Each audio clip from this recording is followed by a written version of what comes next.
أعوذ بالله من الشيطان الرجيم. بسم الله الرحمن الرحيم. تبارك الذي بيده الملك وهو على كل شيء قدير. الذي خلق الموت والحياة ليبلوكم أيكم أحسن عملا وهو العزيز الغفور. بسم الله الرحمن الرحيم. الذي خلق 7 سماوات طباقا ما ترى في خلق الرحمن من تفاوت فارجع البصر هل ترى من فطور ثم ارجع البصر كرتين ينقلب إليك البصر خاسئا وهو حسير. ولقد زينا السماء الدنيا بمصابيح وجعلناها رجوما للشياطين وأعتدنا لهم عذاب السعير. وللذين كفروا بربهم عذاب جهنم وبئس المصير. إذا ألقوا فيها سمعوا لها شهيقا وهي تفور تكاد تميز من الغيظ كلما ألقي فيها فوج سألهم خزنتها ألم يأتكم نذير قالوا بلى قد جاءنا نذير فكذبنا وقلنا ما نزل الله من شيء إن أنتم إلا في ضلال كبير. وقالوا لو كنا نسمع أو نعقل ما كنا في أصحاب السعير فاعترفوا بذنبهم فسحقا لأصحاب السعير. إن الذين يخشون ربهم بالغيب لهم مغفرة وأجر كبير. وأسروا قولكم أو اجهروا به إنه عليم بذات الصدور. ألا يعلم من خلق وهو اللطيف الخبير. هو الذي جعل لكم الأرض ذلولا فامشوا في مناكبها وكلوا من رزقه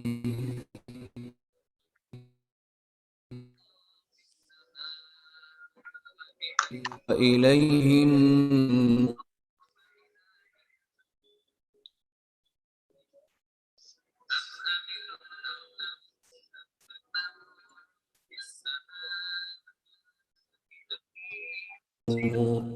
أَأَمُرُ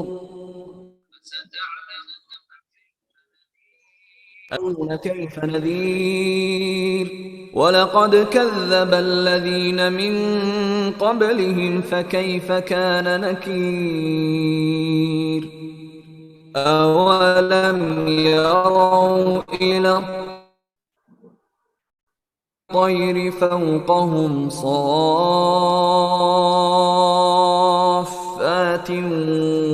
ويقبضن ما يمسكهن إلا الرحمن إنه بكل شيء بصير. أمن هذا الذي هو جند لكم ينصركم من دون الرحمن إن الكافرون إلا في غرور أمن هذا الذي يرزقكم إن أمسك رزقه بل لجوا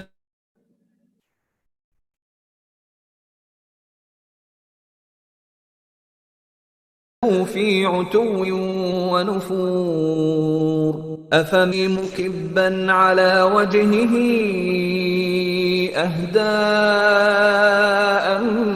من يمشي سويا على صراط مستقيم قل هو الذي أنشأكم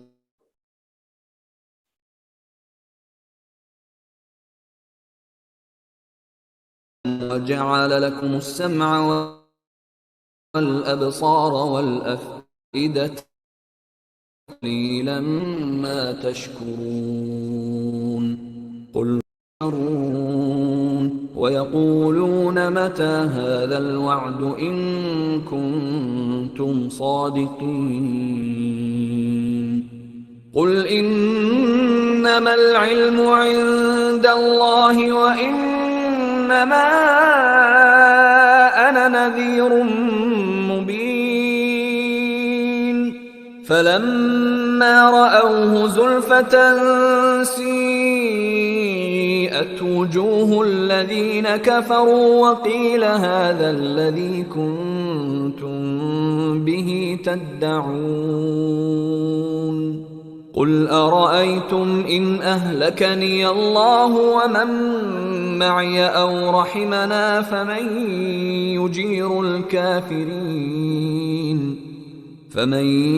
يجير الكافرين من عذاب أليم قل هو الرحمن آمنا به وعليه توكلنا فستعلمون من هو في ضلال مبين قل أرأيتم إن أصبح ماؤكم غورا فمن يأتيكم بماء معين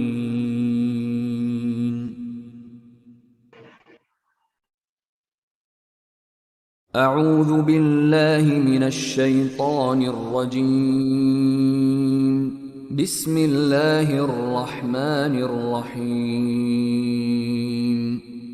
تبارك الذي بيده الملك وهو على كل شيء قدير الذي خلق الموت والحياة ليبلوكم أيكم أحسن عملا وهو العزيز الغفور الذي خلق 7 سماوات طباقا ما ترى في خلق الرحمن من تفاوت فارجع البصر هل ترى من فطور ثم ارجع البصر كرتين ينقلب إليك البصر خاسئا وهو حسير ولقد زينا السماء الدنيا بمصابيح وجعلناها رجوما للشياطين وأعتدنا لهم عذاب السعير وللذين كفروا صلوا على النبي الكريم صلى الله عليه وسلم.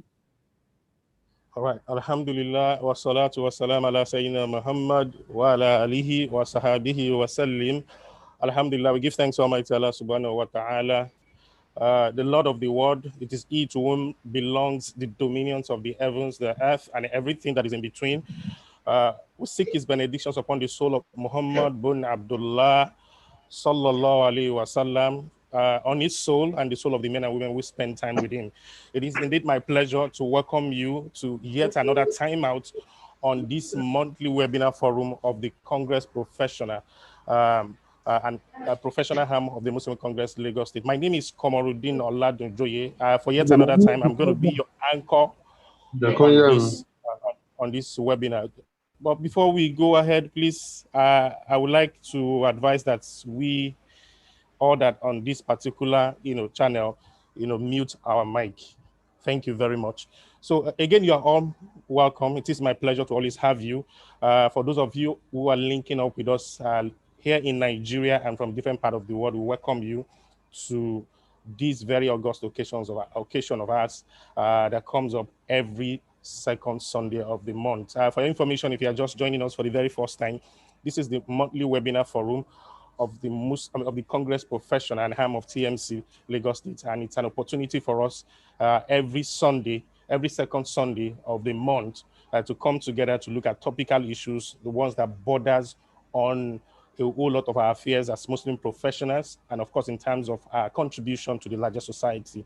So today we are going to be looking at yet another very, very topical subject, and this one is a very, very uncommon topic, and it's one of the old debates that we have had in time past. So I'm bringing it up again, and I'm very sure you all have one or two things to take home from here. So it promises to be yet another very illuminating experience today again, as it has always been, inshallah. So and of course, for those of you who are listening to us, who joins us every now and then, I've always told you that feedback from you, correspondences from you, is an absolute game changer for us. So we are always looking forward to hearing from you. Make your contribution, ask questions. It could be on some of those topical issues that we have discussed in the past. You can also even make contributions, suggestions, particularly if it concerns certain topics that you would like us to bring on board to actually have an expertise look at it. So all of these are welcome. So that is why we are always on the lookout for your feedback. And of course, all of our channels are always opened. You can, of course, reach out to us. You can like our page on Facebook. You can link up with us on LinkedIn. We also have our Instagram handle. You can always join us on all of these platforms. Even on YouTube, you can also like and subscribe to our channel. So these are all of the avenues through which you can actually interface with us. So we are always looking ahead at hearing from you. So we'll be hoping to also get that from you. So today we're looking at another topical issue. Like I mentioned to you, we are looking at a really discussed topic on this platform. We are going to be looking at family. And like I said, it's one of those whole debate that we have had dominated this in time past. We are bringing it on board, and we're going to be having professional look at it. And of course, Islamic perspective is going to also be a major focus. So all of these are what we have for you. So you can use this particular time out to reach out to your folks, your families, your friends, who can also, take a cue from some of those teachings that we are going to be, taking home from here. So it promises to be a very, very illuminating experience. So as you can see on the screen, you can also join us, be part of this group on Telegram. The link with which you can actually link up with us is right there on your screen. Much later in the course of proceeding, you also get to see all of those channels that I mentioned earlier on Facebook. Okay, there you have it. Our website is right there. Our email, the Facebook account is also there. All of these are channels through which you can actually reach out to us. So a lot of this we are still going to get to talk about much later in the course of proceedings. So right about now, we are going to open this particular edition of the webinar as usual in prayers. And that is what we are going to be taking right about now. And for this webinar is my dear brother, who happens to be the secretary of the organizer, that is Lagos TCP, in person of Brother Abdullah Trimizi. He's going to take the opening prayer. I hope my brother is here, Brother Trimizi. Abdullah Trimizi, that is. Brother Abdullah Trimizi. Is he here?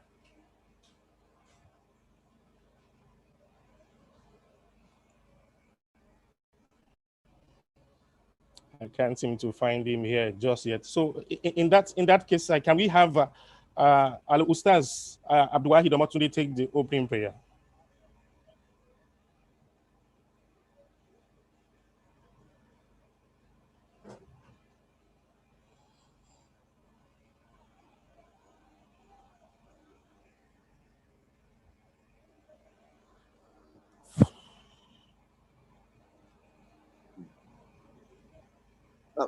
أعوذ بالله من الشيطان الرجيم بسم الله الرحمن الرحيم السلام عليكم ورحمة الله وبركاته. Wa alaikum salam wa rahmatullahi wa barakatuh. Alhamdulillah Rabbil Alameen. We thank Almighty Allah, our Lord, our Creator, who has given us the opportunity of coming back to this program again this month. We thank him specially. We appreciate him indeed, particularly that we are close to the Eid al-Kabir festival, which is very much approaching now. We appreciate Almighty Allah. We ask for forgiveness of our sins, which we think can be an hindrance to acceptance of our supplication to Almighty Allah. We pray Almighty Allah to overlook our shortcomings, to erase our misdeeds, and cleanse each and every one of us of misconducts, and be merciful with each and every one of us, forgive and forget all of our sins. Our Lord, we are committing every of our activities unto you, O Almighty Allah, this evening again. We are praying to you, Almighty Allah, to make this program a beneficial one to each and every one of us, particularly our nation. We pray to Almighty Allah to bring about a redemption, to bring into our nation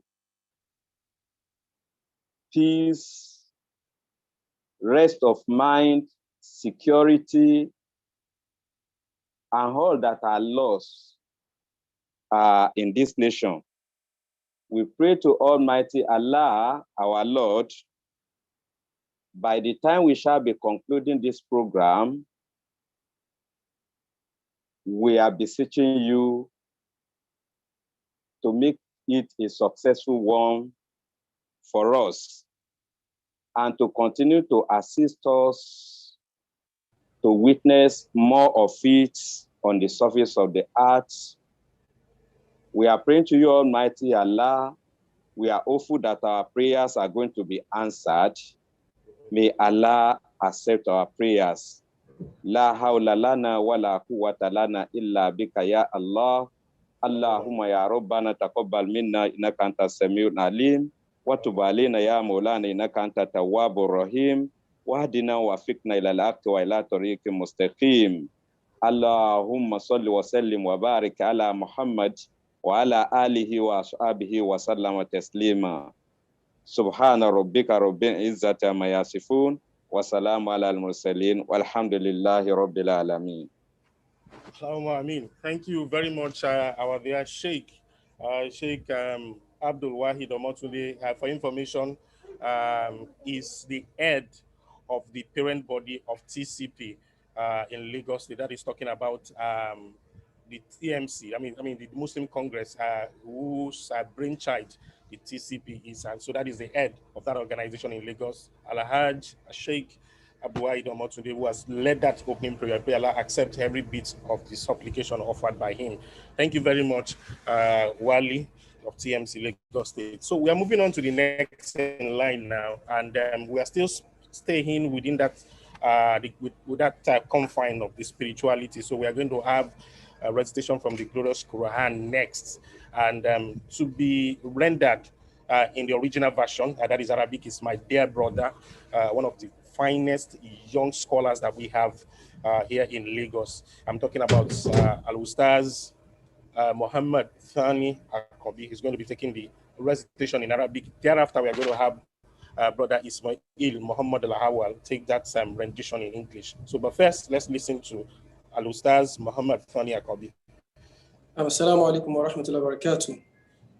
Wa alaikum salam wa rahmatullahi wa barakatuh. Surah Al-An'am, verse 151, inshallah. أعوذ بالله من الشيطان الرجيم. قل تعالوا أتل ما حرم ربكم عليكم ألا تشركوا به شيئا وبالوالدين إحسانا ولا تقتلوا أولادكم من إملاق نحن نرزقكم وإياهم ولا تقربوا الفواحش ما ظهر منها وما بطن ولا تقتلوا النفس التي حرم الله إلا بالحق ذلكم وصاكم به لعلكم تعقلون صدق الله العظيم.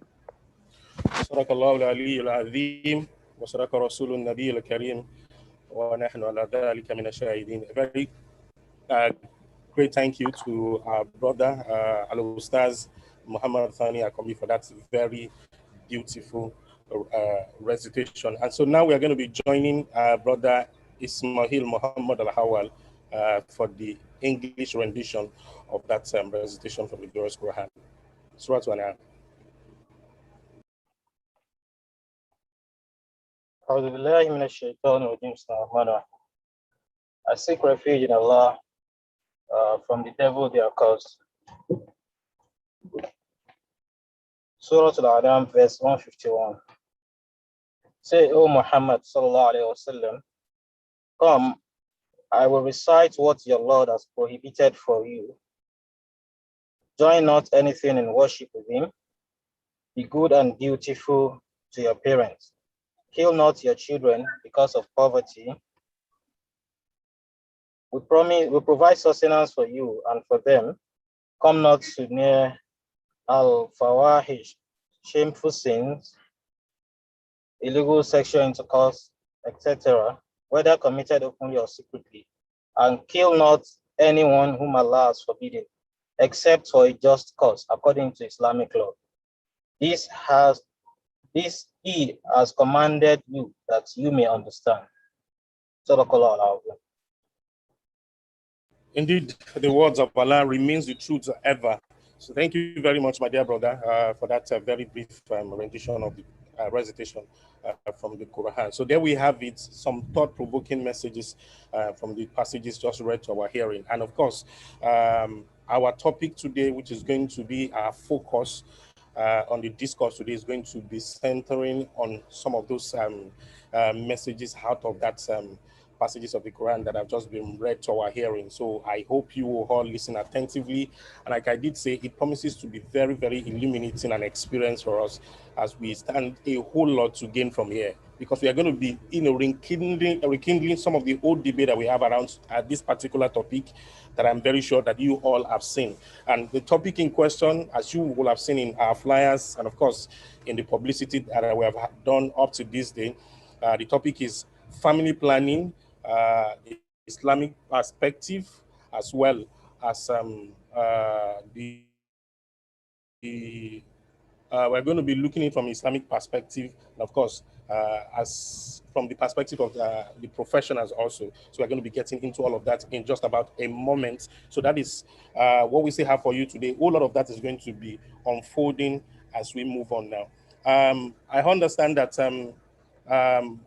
the speaker is still being expected, is not in here with us just yet. I'm very sure the organizers are at this time looking at getting across to him. So we're hoping that he joins us pretty soon. So we're still expecting him. But in the meantime, I would like to recognize the presence of some of our dignitaries who are already in our midst. Like I will always say, we are all dignitaries in our own respect. We are all very important personality in our own respect. Because time may not just permit us to begin to go recognizing each and every one of us, looking at the number of people that we have on the call. So we are only limiting it to these very few people whom we have specially invited. So we greet all of you for making our time to be part of this session again. But at this point in time, permit me to quickly recognize the presence of just this select few. I will start with our Sheikh who led that opening prayer a while ago. I did told you that he is the head of the Muslim Congress in Lagos State. He occupies the office of the Wali. And for information, the TCP, who is the organizers of this event or this webinar, is a brainchild of the Muslim Congress, Lagos State. So, and we have the head of that organization, that is the parent body of TCP, here with us. So, I would like Ustaz Abdulwahid Omotunde to put himself up for recognition. Assalamu alaikum wa rahmatullahi wa barakatuh. Wa alaikum salam wa rahmatullahi wa barakatuh. Thank you very much, Alhaj Omotunde. It's always, every time that you create time to join us, we appreciate you for making our time yet again. Thank you. Thank you too. Also, yeah. So we also have the Secretary of the Muslim Congress also right here. He joins us almost every time. There's hardly any edition that he has missed. Please permit me to also recognize the presence of the Secretary of TMC Lagos State. I'm talking about Malam Abdulaziz Biodun Olaun. Assalamu alaikum wa rahmatullahi wa barakatuhu. Wa alaikum salam wa rahmatullahi wa barakatuh. And of course, we also have in our midst one of the heavyweight scholars that we have in Lagos. I'm talking about our father, who is the Imam of that very prominent foundation that we own. I'm talking about Zakat and Sadaqah Foundation. The Imam of that foundation is also here with us, and it's also going to be one of the contributors on this month's webinar. I'm talking about Sheikh Muhammad Jamiu Trimizi. Assalamu alaikum wa rahmatullahi wa barakatuh. Wa alaikum salam wa rahmatullahi wa barakatuh. It's a pleasure to have you join us, sir. I know Baba can be very, very busy, but for creating our time to join us means that he has very high regard for us, and we appreciate our father for that. Thank you very much, sir. And we hope to also hear from you at some point on this session today, sir. Inshallah, jazakumullah khair. So moving on now, I also have the pleasure of also putting up for recognition the one who is the convener of this webinar. I'm talking about the chairman of the Congress professional, the organizers of this webinar. I'm talking about Alhaj Mansoor Shogui. We also like to hear from him. Assalamu alaikum wa rahmatullahi wa barakatuh. Wa alaikum salam wa rahmatullahi wa barakatuh. So again, for you is Alhaji Mansoor Shogui, who is the chairman of TCP. In a short while, we also get to hear from him for his opening remarks, and just about a moment we'll get to all of that. I did say that we're still expecting the facilitator today, the lead anchor of this session, that is talking about Dr. Muhammad Isa Abdul Majid, is yet to join the call, but we're expecting that he will join us pretty soon. So we'll be getting to that much later. Permit me to also go to the chat room. I have someone here who is also one of our important personalities who have also joined up with us. I'm talking about Dr. Misbah A. Mustafa. He has joined us. He has been with us right from the beginning of this. I would like if he can be permitted to unmute and also admit recognition. Dr. Misbah Mustafa.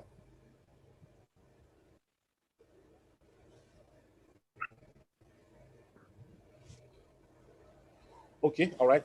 Perhaps we'll be getting to hear from him much later. Also, let me also quickly recognize one of our very prominent leaders in TMC Lagos State. I'm talking about the one who is the head of the Mushin chapter of the Muslim Congress Lagos State. I'm talking about a very fine gentleman, a medical practitioner he is. I'm talking about Dr. Abdul Latif Akegbeyale. If we may see also get to hear from in the course of this session today. I can see him already on the call. We'd like him to unmute and also admit recognition. Assalamu alaikum wa barakatuh. Wa alaikum salam wa rahmatullahi wa barakatuh. Salam wa rahmatullahi wa barakatuh.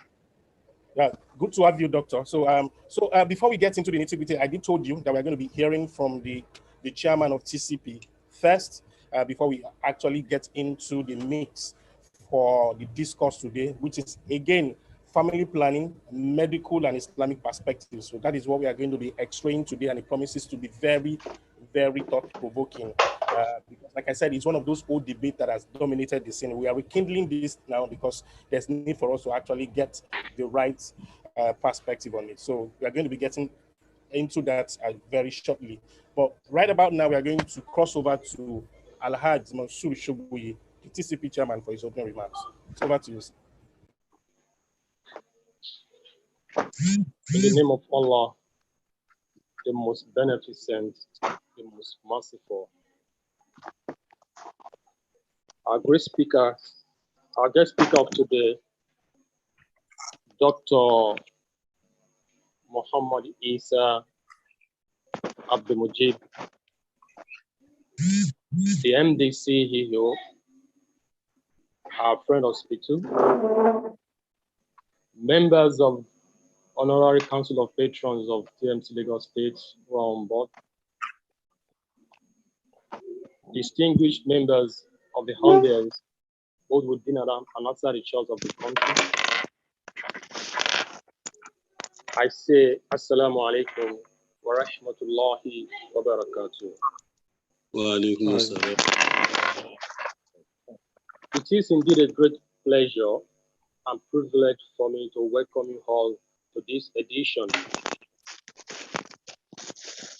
the 12th edition of our monthly webinar. Today's topic is quite a bit deviation from our usual. We've delved much in the area of entrepreneurship, skills, inspiring professionals, developing potentials, helping in the area of financing, sourcing for funds, for establishment of ventures, the areas of leadership, skills that we all need to excel as professionals. We've talked about quite a number of areas, inheritance from both the Islamic perspective and the conventional. All of these we have talked about. But today's webinar, we actually want to discuss an issue about family affairs. An issue that has been a very intriguing topic in various homes. Some have managed very well and in line with the doctrines of Islam. Some have mismanaged. But this evening, I want to assure you that the kind of erudite scholar we have brought on board, a combination of scholars we have brought on board to give us more information, more enlightenment, to educate us more on this topic from both the medical and the Islamic perspectives. I want to assure you that it promises to be very interesting. It promises to be very educative. And of course, it's going to open some doors and areas that perhaps we need to relearn. Because as it is said that the educated illiterates of this century is not those that cannot read and write, but those that have failed to unlearn and relearn. But this evening, it's about time for us to relearn and get more informed about the pristine doctrine of this particular issue of discourse, family planning. Like I said the other time, at TCP, will delve much in the area of entrepreneurship, building potentials, building connections, networking among professionals. All of these are what TCP stands for. Like the MCA said initially, it is a brainchild of the Muslim Congress. It is an arm of the Muslim Congress, which is known internationally today, with a vision to close observed gaps in the professional ranks and serves as a leverage connecting professionals across professions, industries, and other varying fields of endeavors. Our programs and activities are predicated on core values and tenets of faith, family institution, which we are about to explain this evening, governance, education, and of course, it cuts across leadership, entrepreneur, business seminar, counseling, mentoring, apprenticeship, research, even brainstorming, symposiums. All of these are what TCP stands for. We have quite a number of programs, both online and physical. We have about 5 zones in Lagos State, across Lagos divisions, which we have centers. So at this junction, I want to appeal for our support for this great cause to bring about more enlightenment among professionals, to support this cause professionally, to support this cause with your morals, with your finances, so that we can take this project to a greater height. So on this note, I want to appeal to everyone on call this evening to pay serious attention and take to heart some of the useful pointers on this important discourse. Let me also use this opportunity to appreciate our various scholars that are on board. Apart from the guest speaker, we have our Sheikh scholar, Stars Muhammad Jami Trimis. Even with the shortest notice, he still gave the Almighty this honor. We appreciate you, sir. God in his infinite mercy will continue to reward all of these efforts in abundance. Once again, on behalf of the Wali members in Council of the Muslim Congress, Lagos State, the Executive Cabinet of the Congress Professionals, TCP, Lagos State, I welcome you all to this auspicious occasion, today's webinar, and I say, Assalamu alaikum wa rahmatullahi wa barakatuh. Wa alaikum salam wa rahmatullahi wa barakatuh. Thank you very much. Quite incisive. That's remarks from the chairman of the TCP, the organizers of this webinar. We thank you very much. And of course, he has called for rapt attention from the audience, and of course, also made you also understand some of those things that we have in the offerings in terms of what the TCP is all about. So remember, the TCP is a professional arm of the Muslim Congress Lagos State, and which seeks to connect Muslim professionals locally and all around the world. The aim is to harness their wealth of knowledge, their skills, and their experience for the greater good and for the overall development of the Muslim community. And of course, thereby also changing that very misrepresented narrative around the Muslim community altogether. So this is what TCP is all about, seeking to address some of those things that cut across the interests of Muslim professionals all around the world. So that is what TCP is all about, and so much more.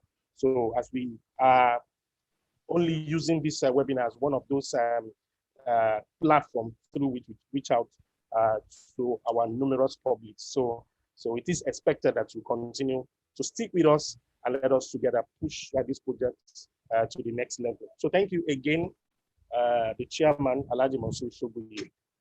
We're moving on now, and before I move on, let me quickly recognize Alhaji Bakinde Muhyiddin is joining us all the way from Liberia, and if I'm not mistaken, this will be about the 4th or the 5th time, or if not more, that he has joined us on this session all the way from Liberia. Alaji Bakinde Muhyiddin is a fellow chartered accountant and is joining us all the way from Liberia. We appreciate him and we say Jazakumullah khairan for making out time to be part of us. I also understand, that Alaji Bakinde Muhyiddin is one of our patrons in local government of TMT. So thank you very much, Alhaji Bakinde. So much said on that. Quickly, the topic again that is before us this evening is family planning, the medical and Islamic perspective. That is what we are going to be dissecting today. And the need for that is born out of the fact that this is one of those very burning issues that have actually dominated the scene in time past. And that is why we have governments all around the world, including many in the Islamic world, who are supporting family planning programs that enables families to choose the number and the timing of their children. So this is the reality that is facing us today. And today we now have development of modern contraceptives. There are internationally organized family planning programs. We also have international agreements on family programs. And this is actually throwing up impetus on new debates as far as these issues around family planning is concerned. And there have been questions as to the chances that Muslims can also be allowed, Muslim families can also be allowed to be part of this whole family planning arrangements, and can also the government also be involved in providing services and information on family planning and all of this. These are the major new direction in which the issues around family planning has been going. And of course, as Muslim professionals, this is one of the areas that we also seek to also look into as we try to put in the right perspective for our numerous publics. So that is why it is very, very important for us to be very attentive and take home some of those very, very incisive messages that are going to, insightful messages that are going to be out of the air. So today it promises to be a basket full of teaching, and I'm very sure that you are all going to be better for it. And remember, when we are done, we are going to allow for questions. There is going to be a session for that. So we want to hear from you. What are your questions? What clarifications would you be needing as regards some of the messages that have been passed across? So you'll be allowed to make your questions in form of sending the message. You can find that chat room, that particular question and answer section where you can put your questions, and then some of the speakers are going to be attending to that. So remember, I've also told you we have medical experts who are going to be dissecting this topic, and also we also have our reputable and very eminent scholar also here already with us, who are also going to be looking at it from the Islamic standpoint. So a whole lot of these are what are going to be the unraveling today. And I hope we all get a whole lot of information from all of this. So in Muhammad Isa Abdul Mujib, who is not in at the moment, so we're going to have our standing lecturer that is talking about Dr. Abdul Latif Akebe, who is going to step in for him and take on the topic as mentioned earlier, which is family planning, the Islamic, the medical and Islamic perspective. So Dr. Akebe will take it from here, and it's going to be taking the floor. And then if time permits, if Dr. Abdul Mujib later joins us, we'll take it from wherever that he may have stopped. So it is going to be over to Dr. Abdul Latif Akebe Ali, who's going to take the floor now. Pray Allah make it easy for him.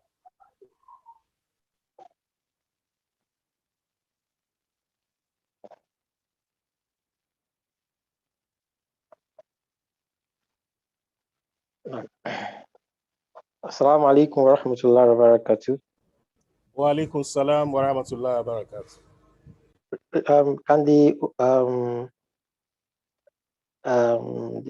the host allow me to share my screen? I have a small preparation that I would like to share. Okay, other than the one that is on the screen at the moment, can you see the screen at all? Yes, I can, but I have an overview that I'd like to present. Okay, so at the back end, please allow or enable the speaker to share his screen. Thank you.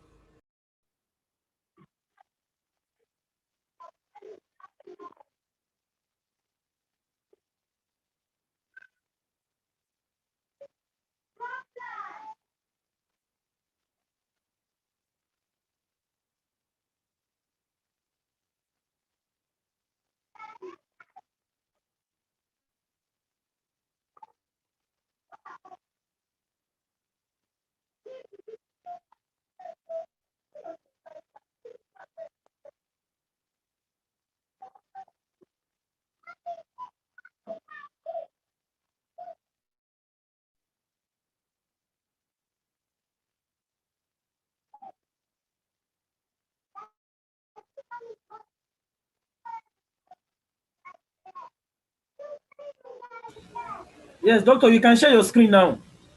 Oh, okay. I've enabled these things. You can share your screen. Okay.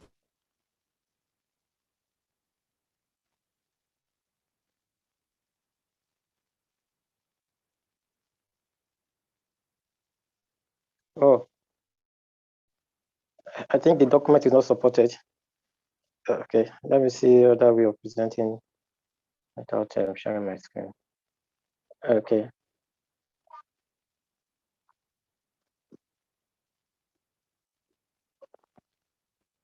Assalamu alaikum wa rahmatullahi wa barakatuh. Wa alaikum salam wa rahmatullahi wa barakatuh. Alhamdulillah Rabbil Alameen. The topic before us this afternoon is an important one, not only in the medical field, even among the politician, the economists, and other people in other field of endeavor. It is a very vital topic. But we have invited an erudite scholar to come and discuss this topic. But while we await his arrival, I would like to present a short overview of what we should expect, in this presentation. Now, first and foremost, I would like to give some definitions of some concepts that are related to family planning. Now, I'm sure some words are used interchangeably, and most of the time, they come to play when we discuss family planning. I would like to define these definitions and highlight some points that underpins these words. The first one is birth control. Now, by birth control, we mean a practice of preventing unwanted pregnancies, especially by the use of contraception. And I think this is more relevant to the economists. Now, the second definition is contraception. So by contraception, we mean a deliberate use of artificial methods or other techniques to prevent pregnancy as a consequence of sexual intercourse. Now, another word that is commonly used when we talk of family planning is planned parenthood. Planned parenthood is a concept that a couple or a woman may choose when to conceive and give birth. This is, of course, accomplished only by careful and proper use of some forms of birth control means. Then the last one, which we are quite familiar with and which has been coined in the design of this program, is family planning.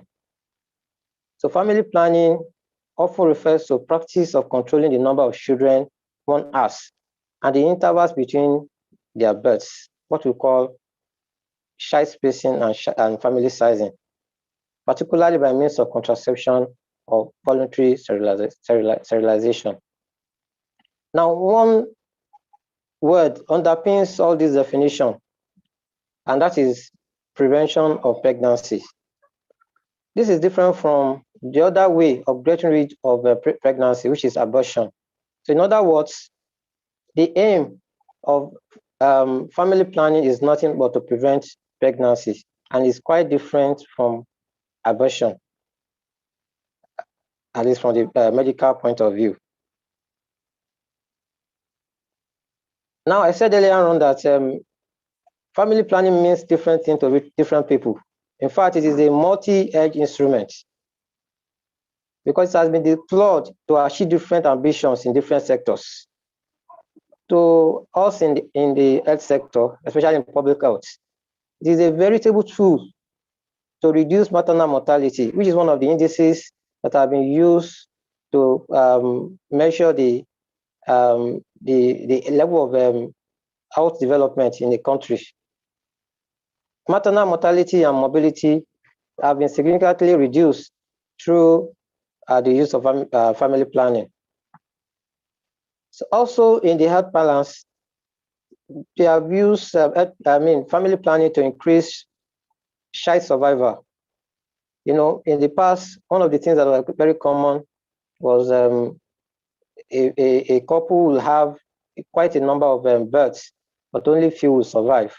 So one of the things that have been used to reduce this is family planning. And of course, I mentioned earlier on maternal mortality. Maternal mortality is so important, you know, that it is a problem. In fact, it has always been involved in the United Nations goals. You know, when you talk of the Millennium Development Goal, maternal mortality was one of the goals. Then even now, the Sustainable Development Goal that we have, it is one of the targets of the goal number 3, which is good health and well-being. And also, we know that family planning, apart from preventing maternal mortality, improving child survival, it's also a form of treatment that have been deployed, you know, to address some ailments that affect, you know, women. You know, a form of when we talk about some reproductive illnesses, you know, family planning has been, apart from preventing pregnancy, some of the methods used in family planning have been used to, you know, to treat some of these illnesses. That is in the public health. But to the economists, I'm sure it means more than that to them. Of course, when we heard about the Malthusian theory, it's one of the ways that has been used to reduce population, to reduce government spending and increase sustainable economic growth. And of course, to the politician, because it's a game of number. So it is one of the tools that have been used by the politician, especially in regions that are dominated by oppositions, to reduce their voting power, because they know when the family plan, when the child birth is reduced, then the number of people that will vote will also reduce. Then to the superpowers, the world powers, it has been documented that family planning has been used as a means of reducing human resources and power of the third world countries. And that is why, you know, all the big countries in the world, they have programs, you know, and funding for family planning. Now, to the feminists, to them, it is a voice. It's a means of achieving woman independence and empowerment. So to them, when you talk of family planning, you know, they see it as an opportunity for them, you know, to empower their folk.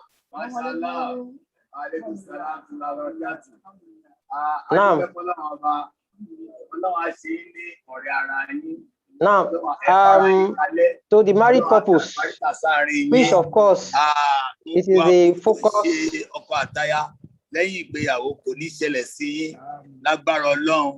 I think you're having some interference. Hello, moderator, can you see hear me? Hello? Hello? Yes, I can hear you, but it appears we're hearing two different lectures. Yes, I think there is an interference.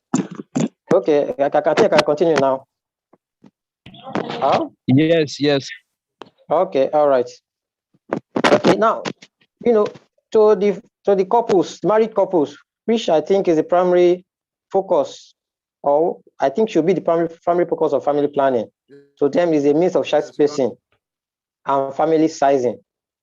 You know, child spacing in the sense that, you know, the time of birth of one child to another, you know, can be easily controlled.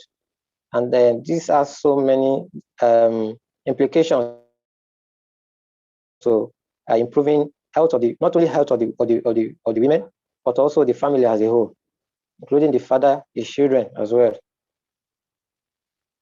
Then also family sizing, you know, it is also a veritable tool, you know, to determine the size of family that an individual or a couple wishes to have. Hello? Hello? Hello? Can you hear me? Okay, We can hear you. Okay, all right. Now, the lecturer has just joined. Okay, the lecturer is around. Okay, maybe I'll have to Alhamdulillah Rabbil Alameen. step down now. Okay. We thank Allah for making today a reality. So the topic of our discussion is family planning, and alhamdulillah that we have come this far. So may Almighty Allah forgive us. I'm very sorry for coming in late. So when we talk of family planning, what does it imply? It's to plan one's family continuously. Then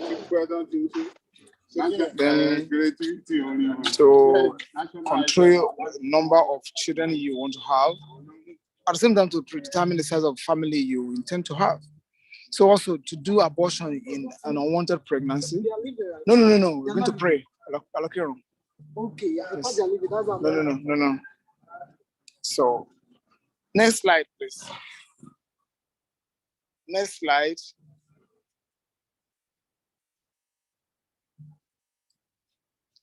Now, when we talk about family planning, the real meaning is as it has to be the practice of controlling the number of children via self-created spacing by an adopted method of contraception, either natural, artificial, or voluntary sterilization. So it means that family planning means that you want to determine the number of children you want to have using different methods to do that. Next slide.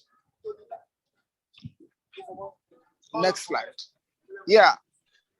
However, it has to do with knowing an understanding between the couple. It's not something a couple can do. So it's an ability of a couple to determine and achieve desired size of family through any form of contraception. So it's a dual discussion. So we want to use it to negate the practice of some of the women in the present time, whereby they go for family planning without their husband.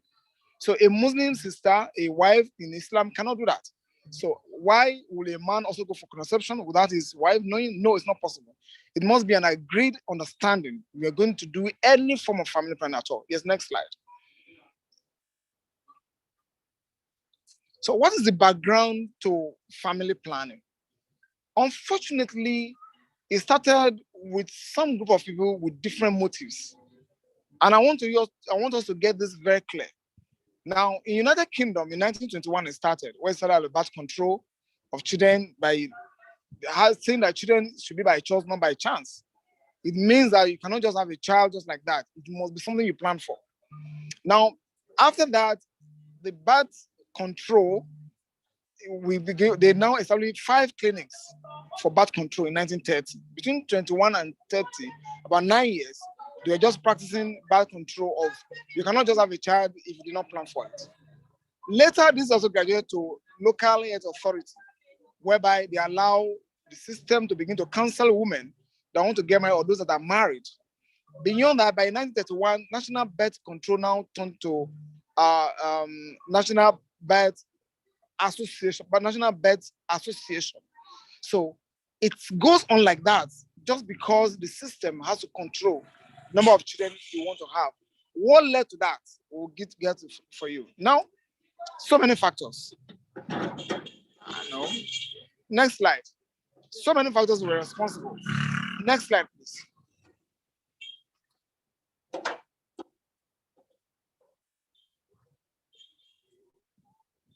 Next slide.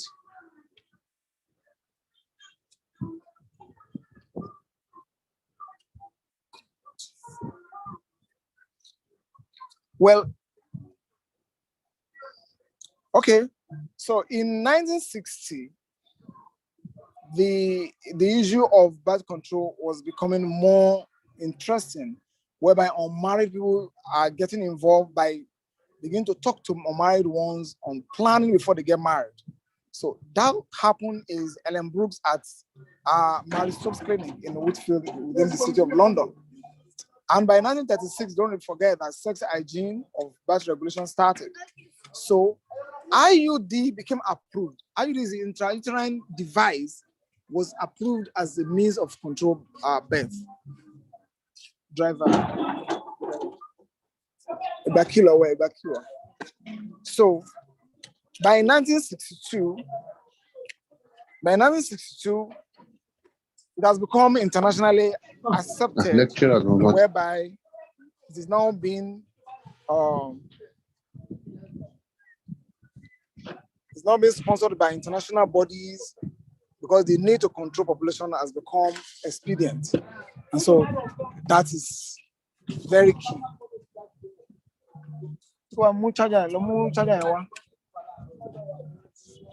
Fatima,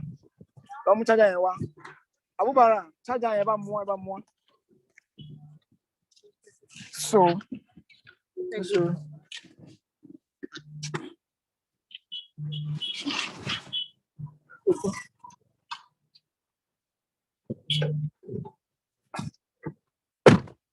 I'm really sorry. So at this point, that's the issue of family planning became an international thing that everybody now wants to contribute to it. And so that's why the issue of the world want to manage the population of people that exist. So it's a real international concern for that. Next slide.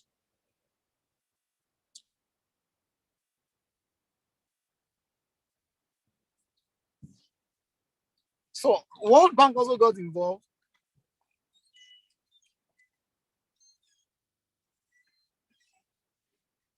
And the reason why the World Bank got involved is because they see that there's rapid population growth is now becoming a major hindrance to development. And then they provide financial support from US, Sweden, and co. Next slide, next slide. So now I want every viewer to, every participant to look at this particular objective. This objective is a major challenge that we're going to analyze this at the end of this lecture. Safe motherhood was one of the reasons that the number of women dying on account of childbearing was becoming alarming, and so there's need to control that. Number two, reduce maternal mortality rate. Yes, now they want to reduce the number of deaths. Number three, allow best child care. Having children, you need to have a means of caring for them, and that is an important factor. So if you're going to have care for a child, then there must be appropriate measures to that. And number four, control of population. That's the way we're going. Control of population became an important thing. And this is where Allah did not approve the aspect of controlling of population. And this is one of the problems of human being, because when you allow the fear of what Allah has not created as fear to overrun you, you are most likely to run against the law of Allah. So next slide. We'll talk about Malthusian's theory in the next slide. Now, the theory of population. So look at what happened. For those of us that did simple economics in secondary school, remember, it says that the balance between population growth and food supply became a problem. So Malthusian's theory then was of the opinion that the more people, the more there will be production of food. And so there shouldn't be any problem. But unfortunately, there was Malthusian crisis, catastrophe, whereby people now believe that we are getting too much and therefore food is not enough for us. So that's one of the reasons why I want to control population. Yes, next slide. So the world has to now devise two basic principles: positive checks and prevention of population outbursts. So look at one of the means applied to doing all this. They are dangerous means. Now, positive checks, they're looking at disaster. So sometimes the world creates disaster deliberately to control population. Flood, it's also deliberate. Earthquake, that's beyond them, but there's a way also you can ignite that. Human-made wars, a lot of fights we see all over the world are also due to population control. And then artificial farming, whereby I'm dying your select, that's also there. Those are positive checks of means, because they realize that human being may not want to comply with some of the normal way of trying to control population. Look at the method of prevention. Now they come with family planning. So family planning is one of the means of controlling population. Again, they encourage late marriages, which is against the principle of Islam. Now celibacy. Look at what happened in Catholic and in some faith, believing that there's no need to get married. And the Prophet says, La rabaniyata fil Islam. There's no celibacy in Islam. There's no celibacy. So you must marry, except you are incapacitated by you don't have the rugba. That's the passion for intercourse. Homosexuality. How can a man and woman marry and then have a child? Or a woman and woman lesbianism will have a child? So all these were promoted to reduce population. And then it goes to what we are going through today. Bill Gates and Belinda is also now to deliver the principle of population control. Next slide. I want you to see the fallacy in all these things I've mentioned. If population growth is now becoming a scare, and then we are not facing reality. Technology in food production has made that thing to be a failure because food growth got to a level that is even more available than human being. So food growth has increased due to technology. And you get this from an example of United States of America. In 1930, 25% of the population of America get involved in agriculture, and they're able to contribute about 100 billion to their GDP. But as at 1987, the data says that only 2% of Americans are involved in agriculture, and they are contributing over 4 trillion to their GDP. So what that means, because 2% in agriculture have access to technology, so now they increase food more, and therefore it's overrun. Again, when you look at the global trade system, whereby you can now import, you can transport all these products from one country to another, what happens? The issue of food is no more the issue here. And so it is fallacy to say that when population is growing, food is not growing. Even a human being has been able to devise food growth by themselves through technology. Next slide. So you will agree with me.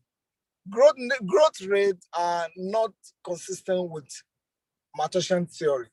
The growth rate was far more than Malthusian theory, and instead of us not having food to eat, there's more food to eat because there's technology. And I want you to get a logic from this. In our culture, a Yoruba culture, for Yorubas on this platform, listen now.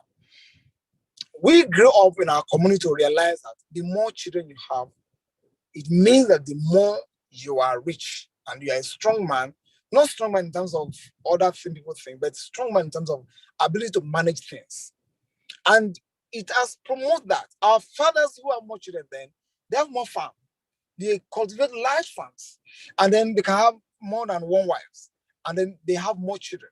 So when they come to cultivation and harvest, what happens? They have more.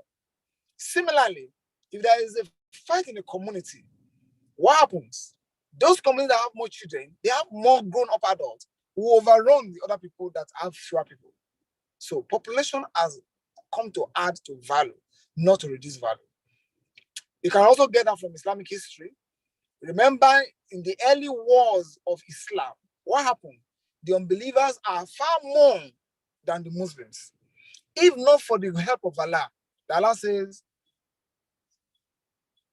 Allah has helped the Muslims by increasing their number using angels from the sky. So he increased the population of Muslims in the Battle of Badr. So Allah increased the population of Muslims using angels to overrun the population of unbelievers who were 1,000 to 300 and something of Muslims. So population is a strength, is not in any way negative. Next slide.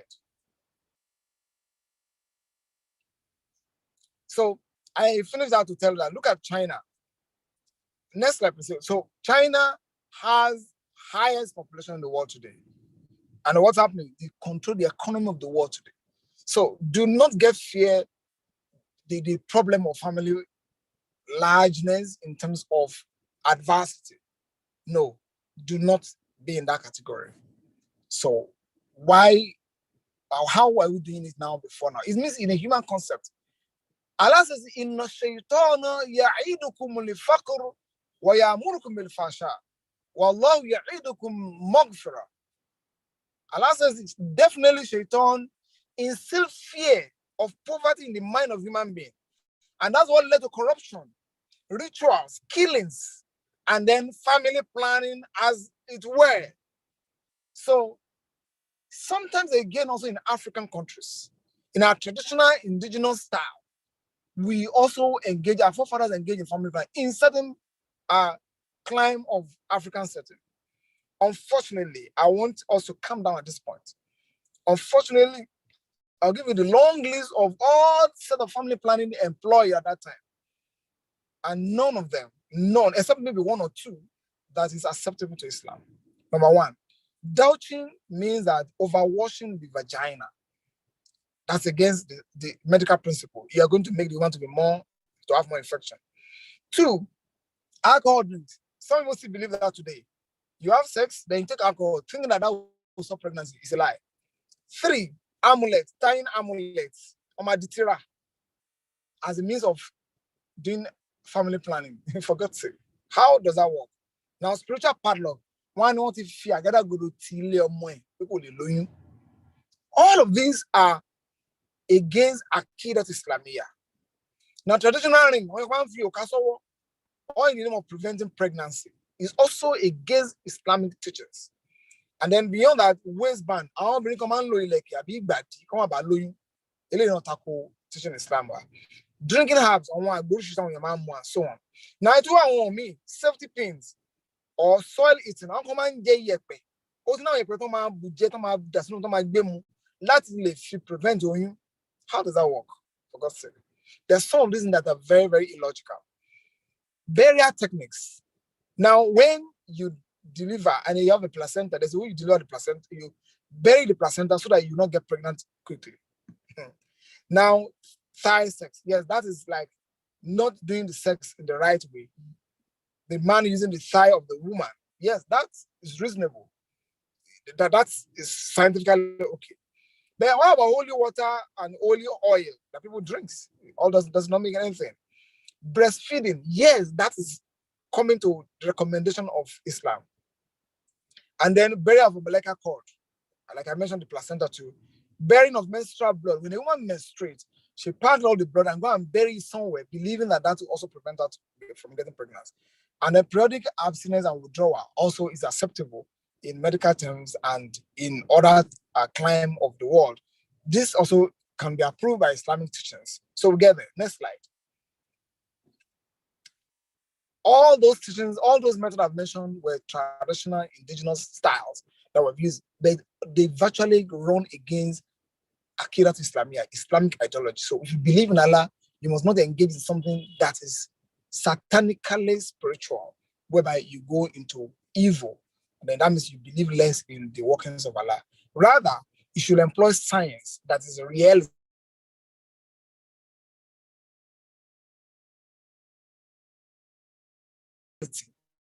That has the method you want to use, not the one that has one spiritual means. That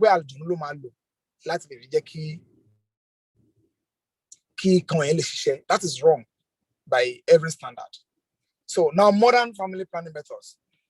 There are 5 methods. Number 1 is naturals. I'll quickly run this because of time. The rhythm methods. That means you count your dates and look at the day, the safe period. So I'm talking about that maybe in your questions. Body basal temperature. The temperature, there's a change in temperature of a woman when you're ovulating. So you avoid sex at that time. Cervical mucus, there's a particular discharges that comes from a woman when she's ovulating. We can be explaining that later. Then we can combine all these 3 methods we have mentioned. So these are natural ways.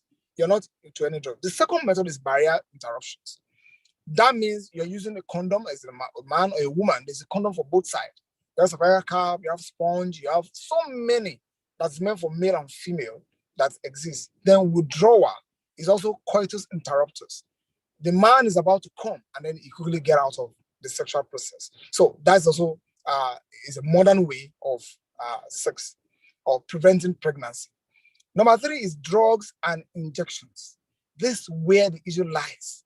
Now, you use a lot of drugs. Is it tablet that you take every day? Is it injections you take every 2 months, or the one you take every 3 months? Is there?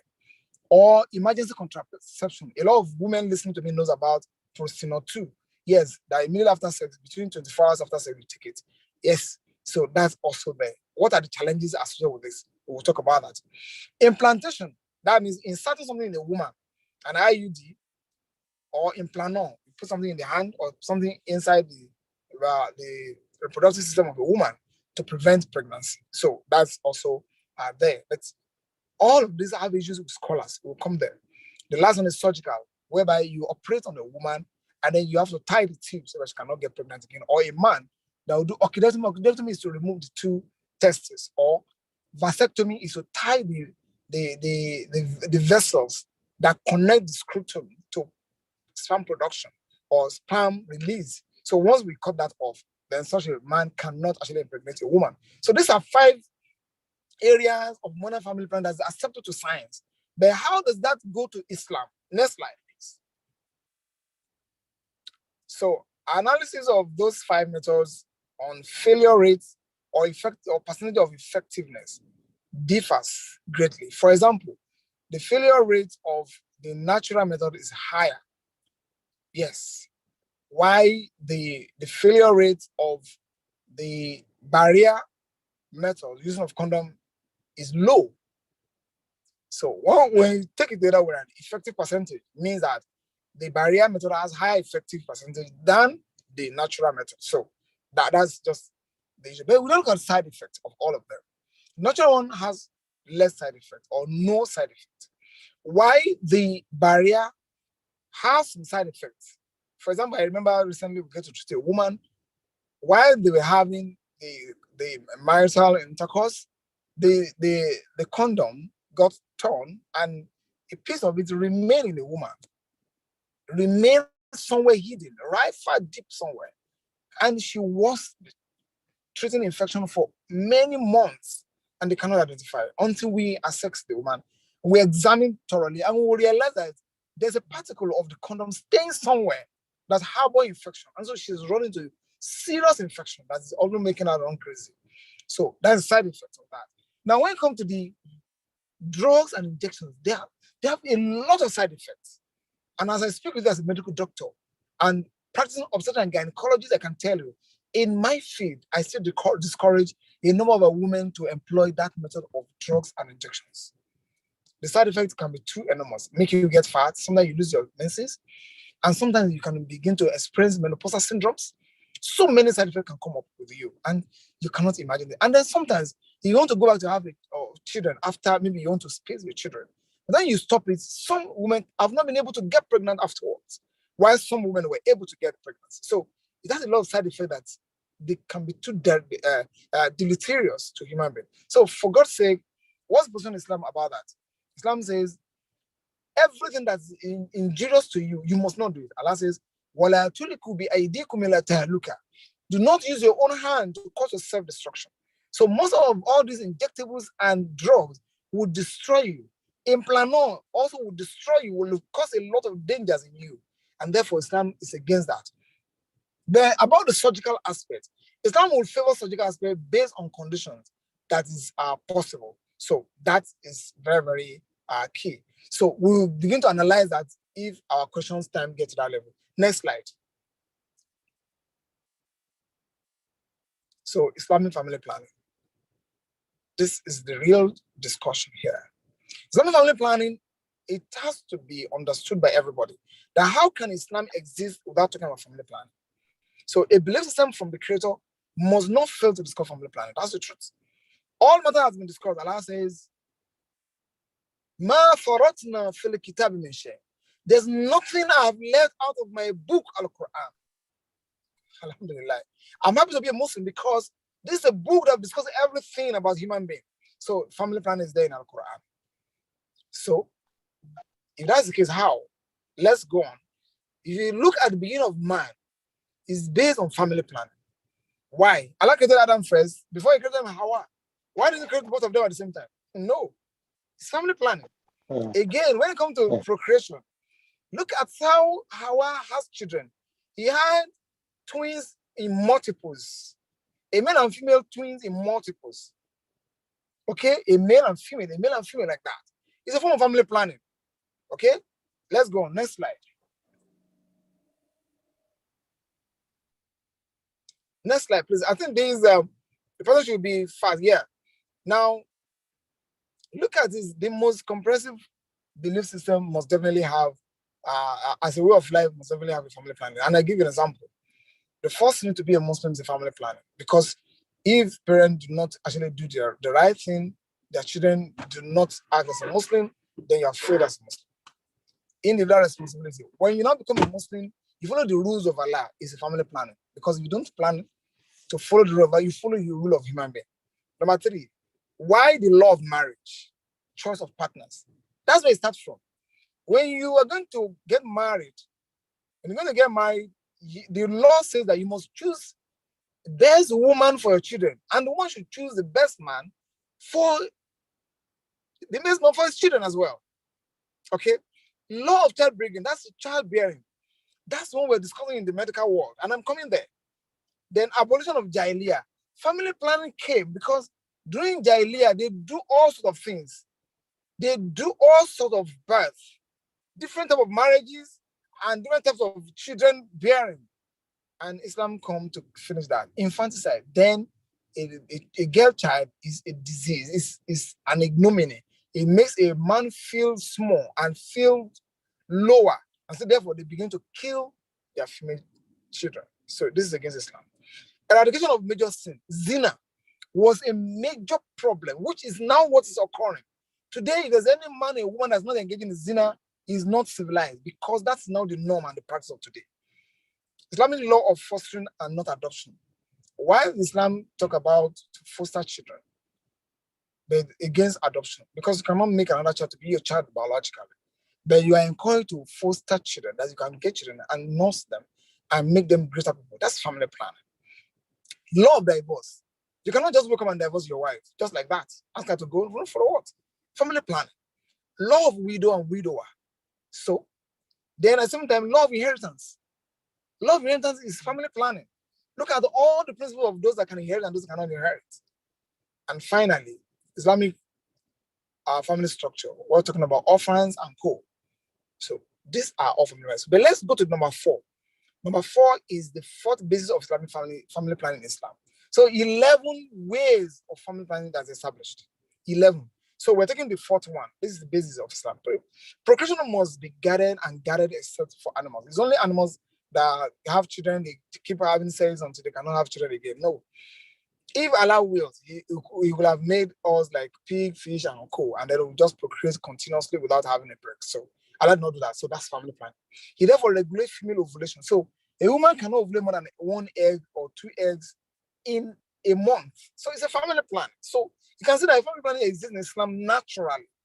And then take control of genetic division. So even the process of after ovulation, what happens whether you're going to have twins or triplets is under the control of Allah. Is it a meiosis or mitosis that occur that determines whether you're going to have a single child? Is Allah that determines that. Now Allah constrains the womb also. That's the capacity of what it can take. Family planning. So the womb cannot take more than the number, like a pig that can give birth to 20, 30. So if not technology that comes in whereby a woman cannot have triplets, it's only twins that's very common in the generation of human beings. So, and that it goes on like that. Then next slide. So, next slide. You're going back. Yes. Islamic family planning as recommended by Allah. So, and also approved by the Prophet and then suggested by scholars. So those are the 3 means by which family planning is approved in Islam. So there's what's recommended by Allah, there's what is approved by the Prophet, and that's what's suggested by scholars. Next slide. So scholars suggested those family planning based on knowledge and understanding of Islam. So the first part, which is called lactational amenorrhea. Check Quran chapter 2, verse 233, where Allah says, وَلِوَالِدَاتُ يُرْضِعْنَ أَوْلَادَهُنَّ حَوْلَيْنِ كَامِلَيْنِ لمن أراد أن يتم الرضاعة وعلى المولود له رزقهن وكسوتهن بالمعروف. Allah says, and for the mother to breastfeed their children for 2 years for those that want to do that. Now, if you adopt what Allah has recommended there, science have come to agree with that when a woman is breastfeeding a child for quite a while, what happens to her? Ovulation will be forestalled, and so she will not be able to ovulate effectively. And with that means that she's going to control her family. So within that period, she will not get to deliver a child in January and get pregnant in April or June. No, they are breastfeeding a child very well, and that's what brings about exclusive breastfeeding. It's also a means of family planning, because what happens eventually, it controls the number, the time a woman will ovulate. And so when you're not ovulating, there's no way you get pregnant. So that's very important. Allah mentioned that. Now, that's recommended by Allah. So that's family planning in Islam. Now, the second one, which is the one approved by the Prophet, that's called Al-Azl. That's coitus interruptus or withdrawal. It's approved by Prophet Muhammad Sallallahu. And I want you to follow the hadith. He says, they will practice it. Prophet said, that's Prophet said, practice it if you like, but what is decreed for her will come to her. It means that you can continue doing withdrawal, but that doesn't stop a woman having a child. So if Allah wills, you will not be able, you will have released the real sperm before you get out of the woman. So, and that's this statement, look at the Arabic word there. It's a hukma amin the ghayr takhsis. Is a general rule that does not exempt anybody. Okay, so it means it can be done, it's free, it's accepted, it's approved by the Prophet. And to further portray this, it says, well, it's from Abu Sa'id. He said, we went on by Banu al-Mustalak expedition. We practiced it, and Prophet did not forbid us. So they practiced there, and Prophet did not forbid them from doing that. So again, he also said that Allah has ordained whom he has to create until the day of judgment. So next slide. So he even said in one of the hadiths also that, next slide, that even if the child is allowed to create, if the man releases on a rock, on a sand, on a rug, on the floor, anywhere, if that sperm to become a child, the child will grow out of that place to release it. So he said, that is to tell that Allah is in charge of who is to be created and who is to be born. Now, Osman bin Zayd said, a man came to the Prophet and said, I practice withdrawal with my wife. And when I asked him why, I said, I pity her, because I imagine the number of children she has had and bearing it all over again. Now, the Prophet said, if a sperm from which a child is to be born is spilled on a rock, he will bring it forth. So that means that withdrawal does not kill a child. Okay, so let's move on. Next slide. So Islam approves the naturals. So the rhythm, the body temperatures, the cervical mucus, combine all of them together, Islam approves it. Then barrier methods, if there's understanding between the two families, Islam approves it. So these are the ones that Islam goes with. Now, scholars now differ on others. For example, the surgical aspect for female, scholars differ in terms of how do you do that.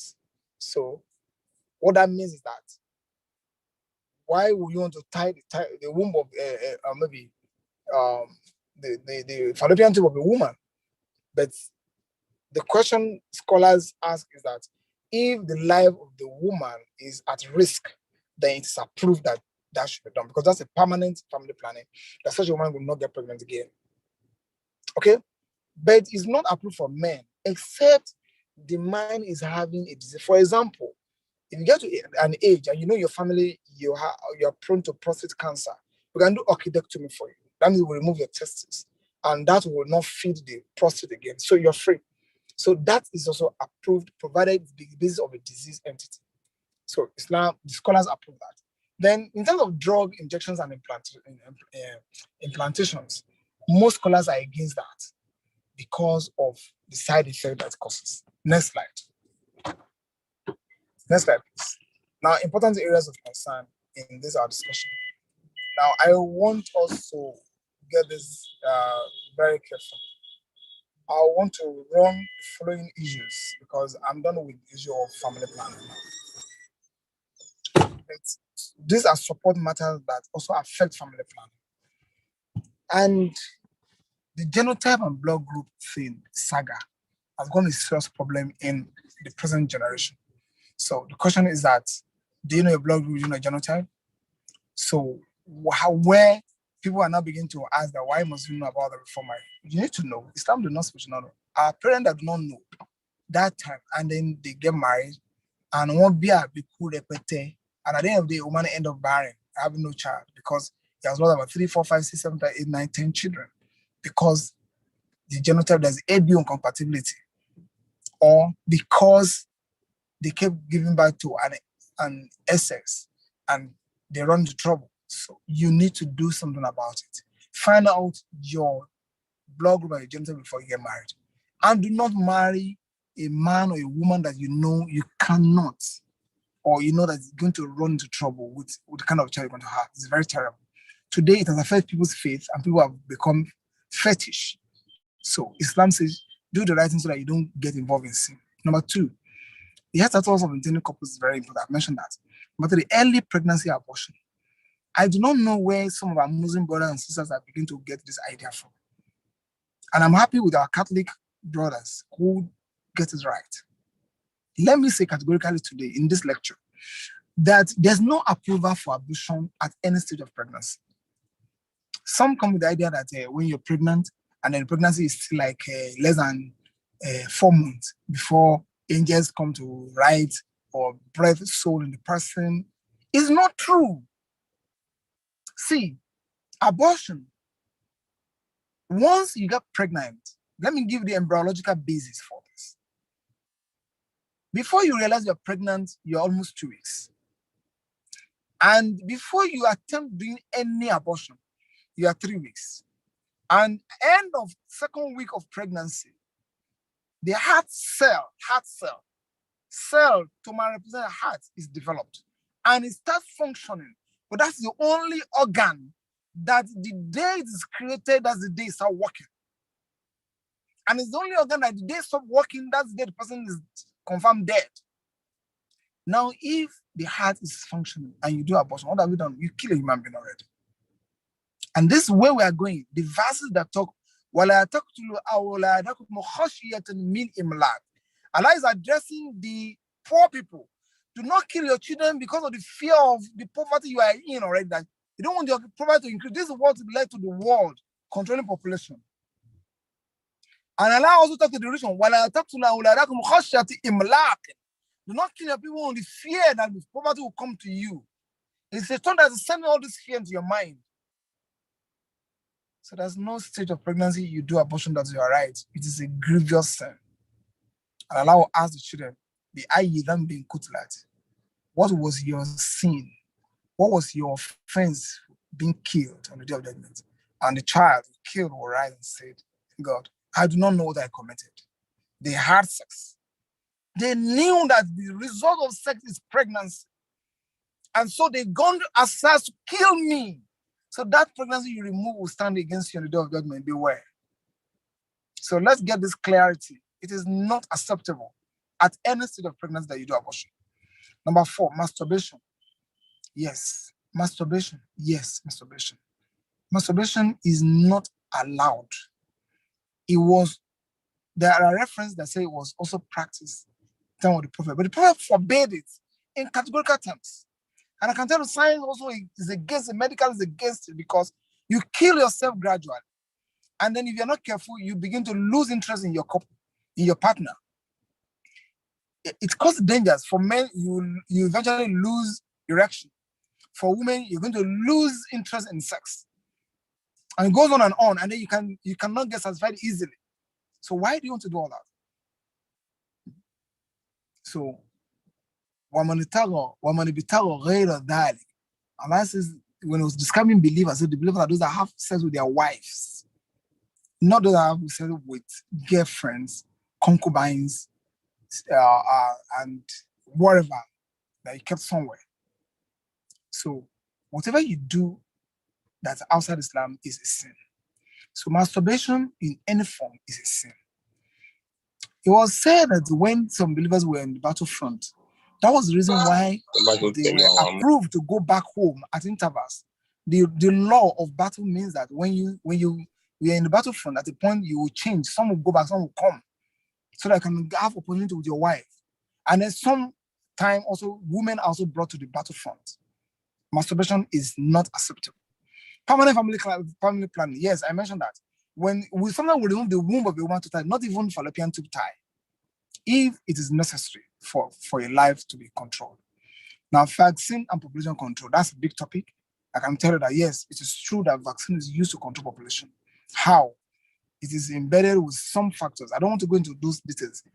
Our brothers in London, in the US, in Australia have made a research about some vaccine were produced with an intent to actually reduce fertility in men and women generally. It can be substantiated further, but that's not for today. Next slide. So my advice and recommendation. I'm coming to the end of this lecture. It is recommended for Muslim professionals, those that organize this program, and every other body and individual that's joining this program to please listen to this, my advice and recommendations. At this point, we are running into a lot of trouble in the world at general, and Muslims particularly. So there's need to increase health awareness programs. Unfortunately, doctors are not talking to people in the communities. The traditional people, Okoloyu and Co, and the Aba people are talking to people about health. And so that's a patronage, and the practicing those ones are still increasing. So I encourage those of us that are health workers, professionals, to open our mouth. Let's do lecture. Kasi lecture lórí ọ̀rọ̀ health ní mọ́ṣáláṣí. Níbi àwọn bíta bá ti bára wa ká sọ̀rọ̀ Ọlọ́run ká fi ọ̀rọ̀ health sí. It's very key. We are too quiet, and then it's killing our people. People are not knowing what they should do, and they're running into the hands of quacks. Number 2, let's establish Islamic sex education. Our teachers, those in education, should please learn, collaborate with medical doctors. Let's design a platform. Let's design curriculum, a system where you can teach your children about sex education when they are that age. It's very key. Sex education is in Quran. You remember, you start to know where Allah says that you don't allow your children to come into your room at a particular time of the day, early morning, after Subi, during the day when it's sunny, and after Isha. So it's about sex education. Why would they be told not to enter your room, their parents' room? Because you can be kissing, you can be romancing. So they shouldn't jump into your room. They must knock the door before you enter. All these are sex education. So let educationists and doctors or counselors and social workers come with something that's very reasonable. Number 3, regular singles and couple seminars. There's a lot of trouble out there about family planning. Now you realize, I mentioned in my introduction, where a woman decides to do family because the husband is refused to listen to her. And the life of the woman is going into a serious risk. So she gets to do that. Number 4, establish marriage counseling business. Now I can tell you that one of the business anybody can learn today, if you are ready, you can establish a matchmaking business and then begin to counsel people. If you matchmake people, definitely you will have influence in terms of when it comes to the family planning aspect. Christians are doing that from churches and everywhere. Social workers are doing that because a lot of people are looking for husbands, a lot of people are looking for wives.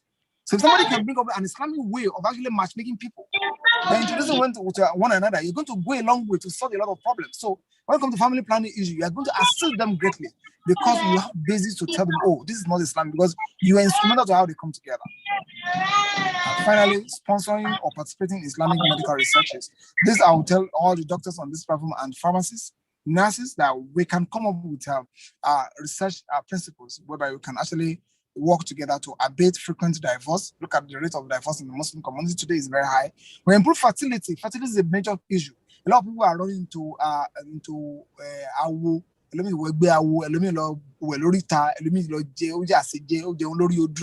all sorts of rubbish because of fertility. In fact, it's a topic to be discussed next if we have an opportunity.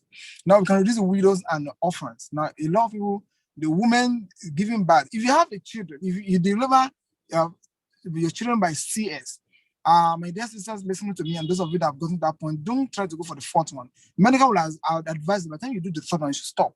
There we see some of Muslim women that come for the 4th one. Rather, it's quite painful, and then eventually die. Or maybe you have had a number of children, and then you have a eclampsia. That means you develop some blood pressure during pregnancy, or you have PPH, primary postpartum hemorrhage, where you bleed after delivery. So such people will have to control birth. They have to use all the methods in this world that will control their birth so that they don't have pregnancy just like that. So that is where Islam comes in. Do not risk your lives. So you let go know a number of orphans and a lot of widows we have today. So it is because they do not plan the family very well. Now we can reduce this rate of maternal mortality rate in our community, and that's and so that's very important. So and we can increase our mothers. So orientation to males.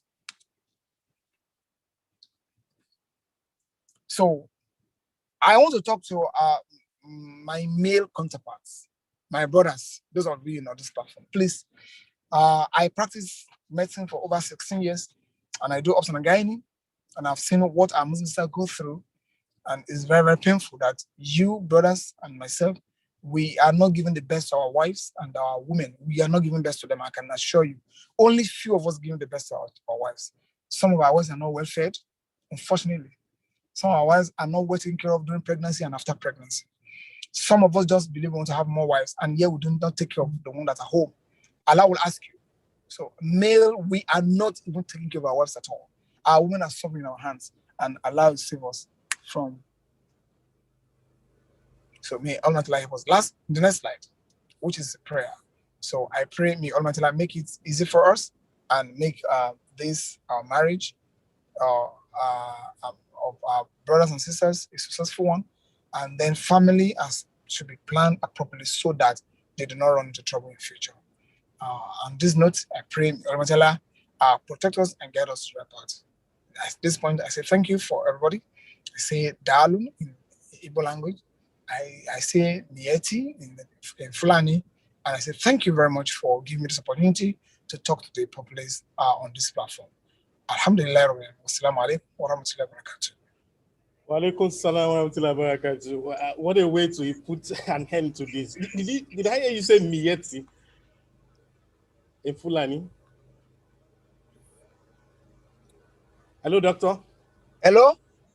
Yeah, did I hear you say Mieti? And I'm trying to understand if Mieti actually means goodbye. Yes, yes, that's Fulani. Wow. Yes. That's interesting to know. Thank you very much. We say Jazakumullah khairan for this very, very absorbing session with you.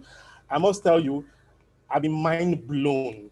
It is jaw-breaking. I'm looking at some of those revelations from this your submission, and I think it's been really worth the while.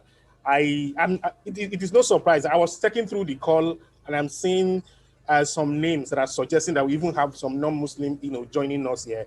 And I would like the likes of Okolo Charles and some others like that who are on the call with us. I would like to hear from them to know what they feel about what they have gone down here today. And I would also like to know how they came about the link for this particular session. So that is that. We thank our Dr. Muhammad Isa Abdul Mujib. For your information, he is the MD CEO of our friend hospital in Ogba, Ikeja. What a very, very stimulating submission we have had here today. And I'm very sure that we have heard new things here.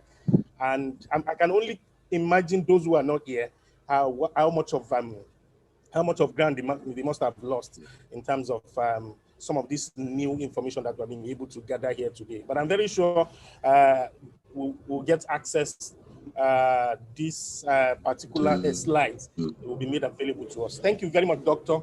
We appreciate you. We'd like you to still stick around because we're still going to take question and answer segment, which of course you get to actually attend to some of these questions. Thank you very much. So now, before we move on, please, for those of you who have one or two questions to ask, please feel free to question in the and is what and then put your question there. That is the only particular portion that we're going to be looking to pick up some of the questions that you may be dropping. So please, if you have questions, if you have comments, put it in that Q&A box, and we will take it after you may have dropped it. So that is that. So next, now we are going to invite Sheikh Muhammad Jami Trimizi, who is going to also make his contribution in just about 5 to 7 minutes because of our time. We are fast approaching.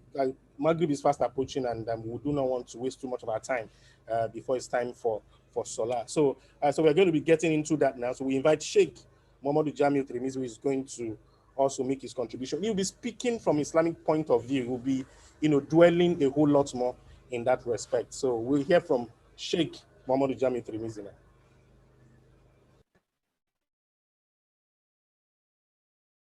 Bismillah wa akhirah. I say assalamu alaikum wa rahmatullahi wa barakatuh. Wa alaikum wa rahmatullahi wa barakatuh. I actually appreciate our doctor, Dr. Mujib. In fact, he has not disappointed me. He has handled the program so much very well, to the extent that I may have a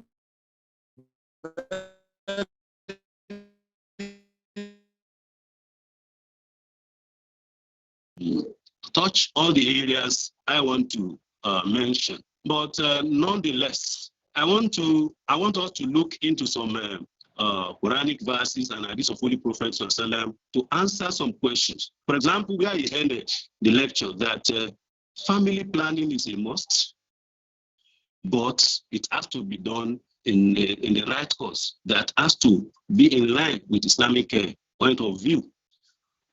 Under that, I would say Allah subhanahu wa ta'ala is the first planner of the size of the family. In Quran 3, verse 33 to 36, Allah says, in Allah Stofa Adam, that is chapter of family, chapter Al Imran, family of Imran. Allah dedicated a chapter to the family issues. It says Al Imran, family of Imran. Allah says, in that very Allah has chosen Adam, Noah, and the family of Ibrahim and family of Imran upon all upon all the worlds. Now, if we look at Adam alayhi what is his family size? It's about, he had about 40 children. Ibrahim had only 2 children. Imran had only 1 child from one wife. Then we have Yaqub having about 12 children. We have Prophet Muhammad having about 7 children. These are prophets of Allah subhanahu wa ta'ala. Allah determined the size of the family for them. So the idea of saying limiting yourself to either 1, 2, or 3, it is un-Islamic. So we should understand that point from Islamic point of view, that you can have 1 and you may have 0 child. It is Allah's determination. If you look at Aisha, the most beloved wife of Holy Prophet, Allah did not grant her what we call it, a child. If you look into Surah to Shura, Quran 42, verse 45 to 46,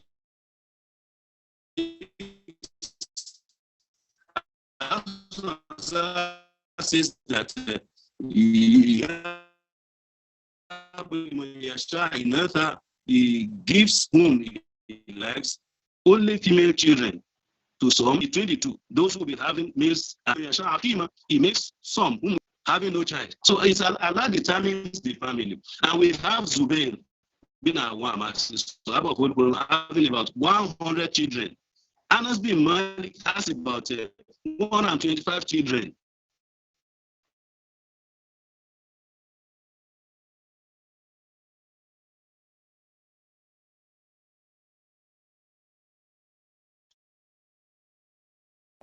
Well, is it just me, or I would like to know if there's anyone here that can still hear Sheikh?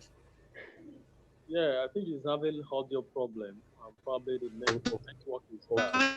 I just wanted to be sure that it's not just for me. Yeah. It's network issue. Okay, I see.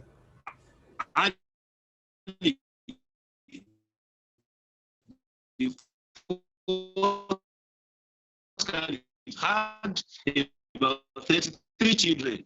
There is one of our leha whose children one of the most prominent alim in Nigeria. These children, Shawa is based on when one of his children talking about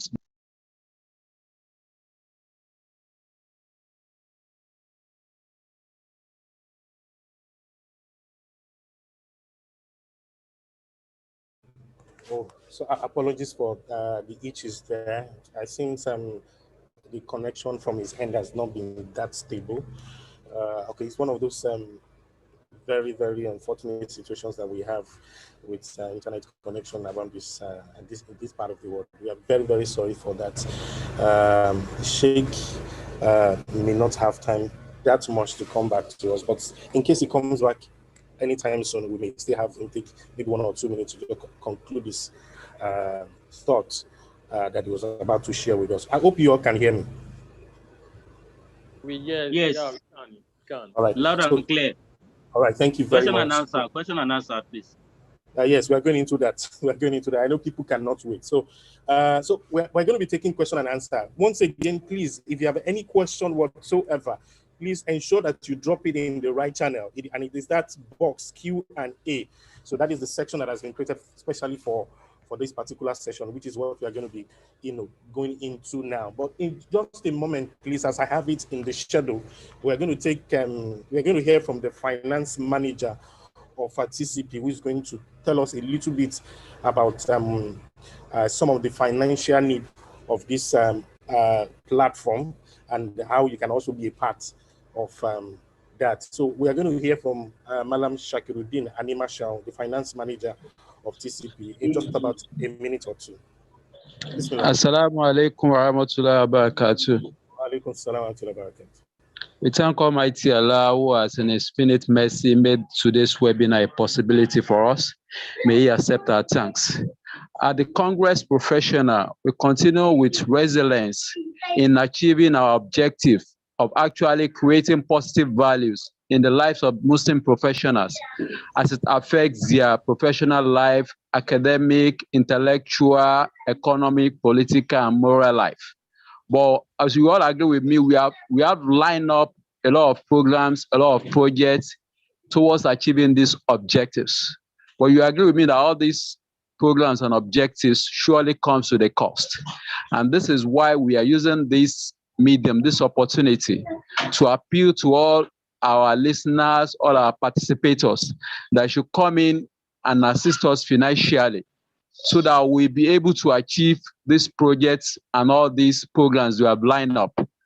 For example, very soon, we are going to be starting a professional forum in about 5 districts in Lagos State.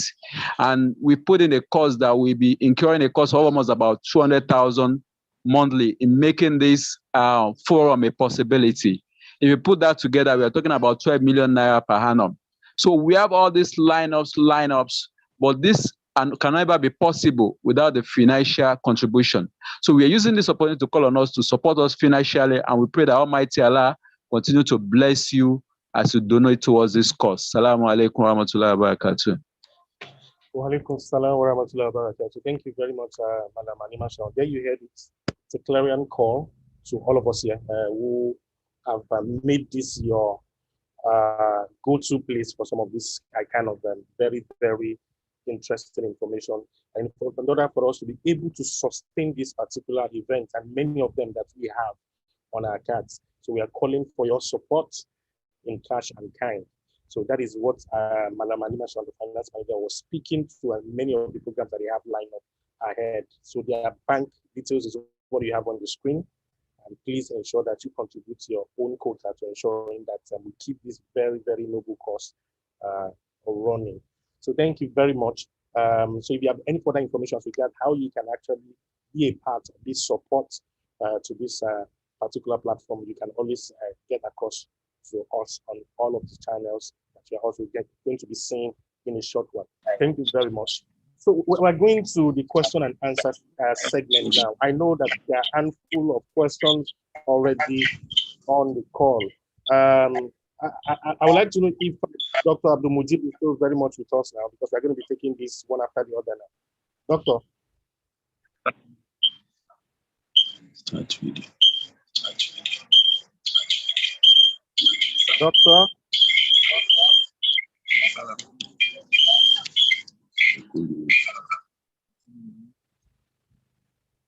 Okay, assalamu alaikum wa rahmatullahi wa barakatuh. Wa alaikum salam wa rahmatullahi wa barakatuh. Assalamu alaikum wa rahmatullahi wa barakatuh. Wa alaikum salam wa rahmatullahi wa barakatuh. I can hear you, Sheikh.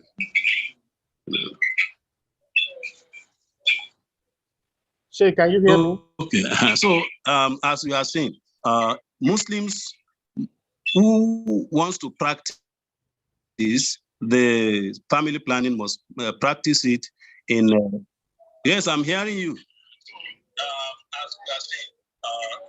Go ahead, sir. Wants to practice the family planning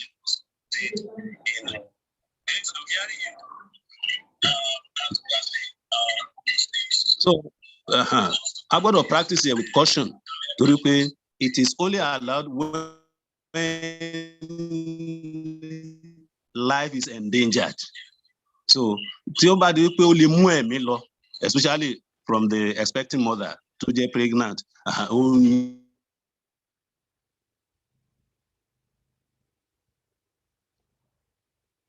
I'm afraid we may have to end it there because it appears that connection has not been very clement to us. So, Sheikh, unfortunately, the situation seems not to be very, very friendly. We cannot hear you. It's breaking. So,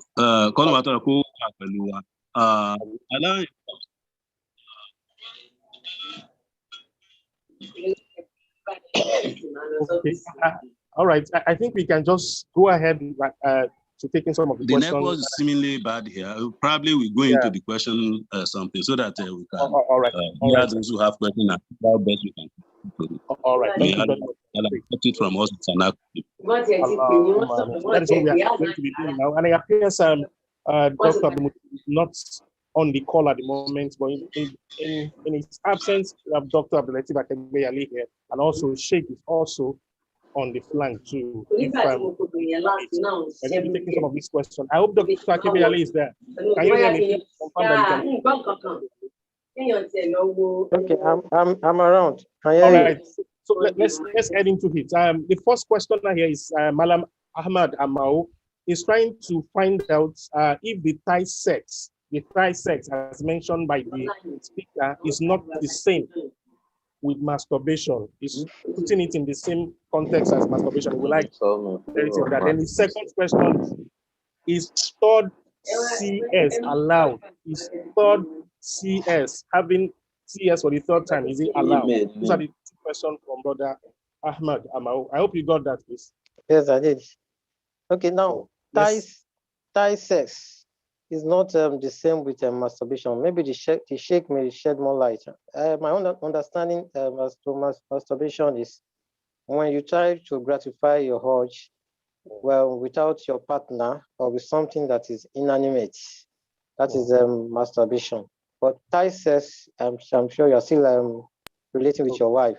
So that's that. Then secondly, can someone has someone with 2 CS go for the third CS? Yes, medically it is allowed. So, and I think the cutoff medically now is the third CS. You know, even though we have some people that have had the fourth CS, but it is highly discouraged. All right. All right, thank you very much. So let's move on to the next because we have quite a number of questions here. Then this next question is Balu Gumbashir. I'm sure this brother is reaching us all the way from Warri, Delta State.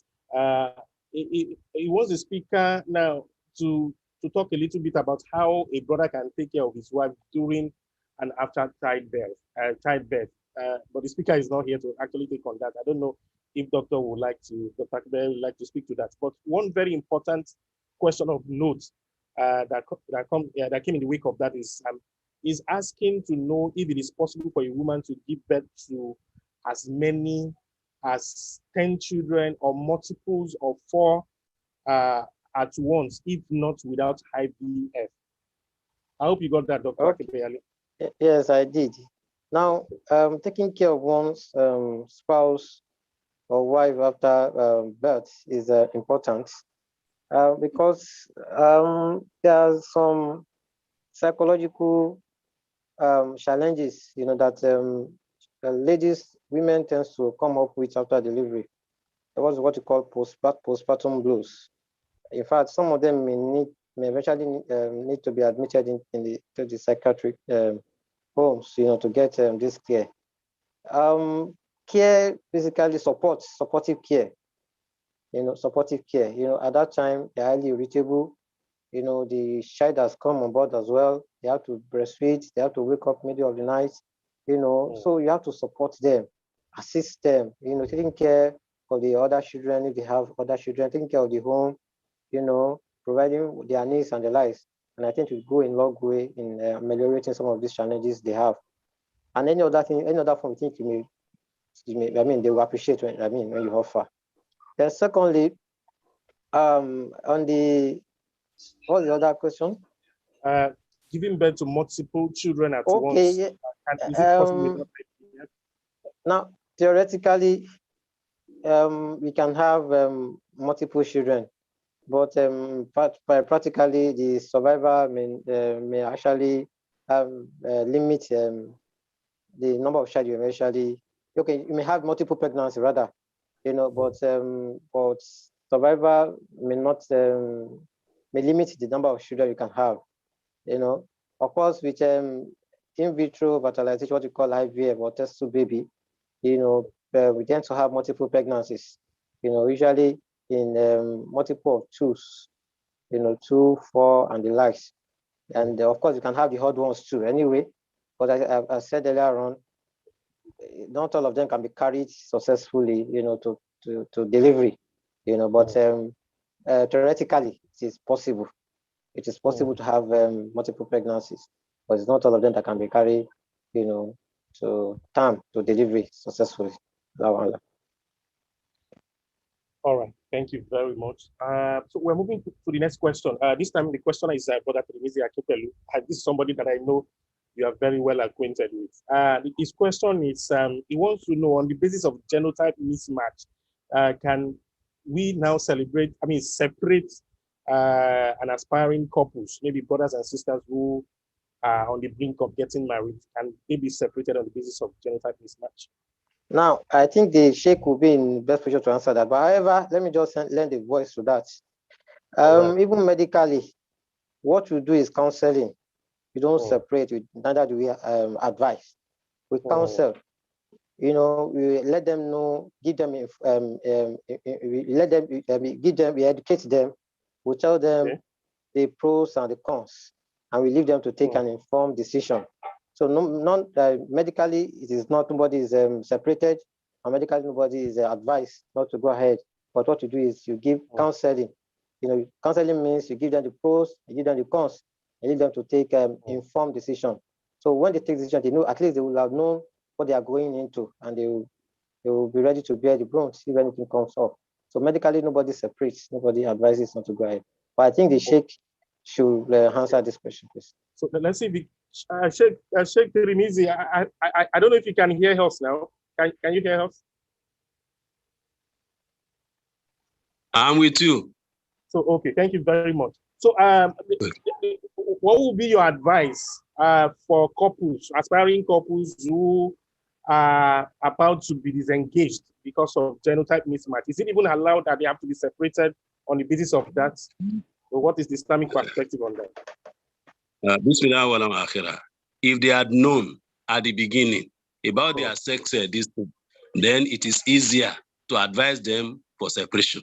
But they had gotten into the marriage life. So then if they had done what Islam has advised right from the beginning, Tikhara and Tishara and Salatul Hajjah, they wouldn't have fallen into such a thing. But if they are falling into if they falling into it without knowledge, Allah subhanahu wa ta'ala may help them get children without having SS among them. We have that in our history.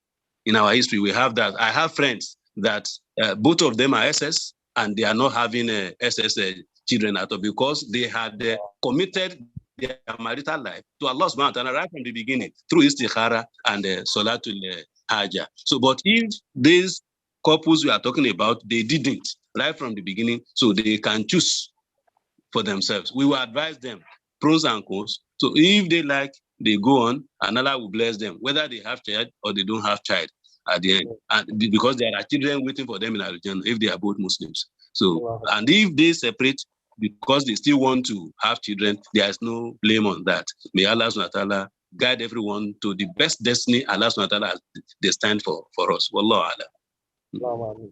Thank you very much. Thank you very much. So there we heard it. I think it also agrees with what the doctor said, that they don't actually pronounce separation, but they only advise. And I think he agrees totally with what Sheikh as what he said there. So the next questioner here would like to remain anonymous, and then the question is, the person seems to be saying that he had his third child through CS, and the doctor advised to do permanent family planning after having the third child through CS. So, but the family is opposed to him or her, sorry, on taking that permanent family planning suggestion as was given. And now is considering, or she is considering, now that you have advised not to go for the fourth CS, what should this person go about doing? She had a third child through CS, was advised by doctor to go on permanent family planning, but the family opposes that. And now she's been told not to go for the fourth CS. What does she do? Doctor. Okay. Now, the fear is the life of the mother, because the next pregnancy, or whatever, of course, it's not 100%, but it's like the high chance of what we call uterine rupture, and that may be life-threatening. And I think one of the reasons why, which has been agreed, there's no true stance on it, is that if there's a medical reason, family planning becomes obligatory. So, and I think in our case, it is important that she goes for a family planning. Now, the option of permanent family plan. Can you hear me? Yes, we can. Go ahead, please. We are hearing. All right. So the option of permanent family planning, and I think that should be left to, although medically it may be advised. In fact, when she comes with the fourth pregnancy and they have to do CS, they will strongly advise that why they are doing this, why the CS is being done, the ties and the tubes are tied, and that is a permanent family planning. That is medically. But I think everything has cultural dimensions.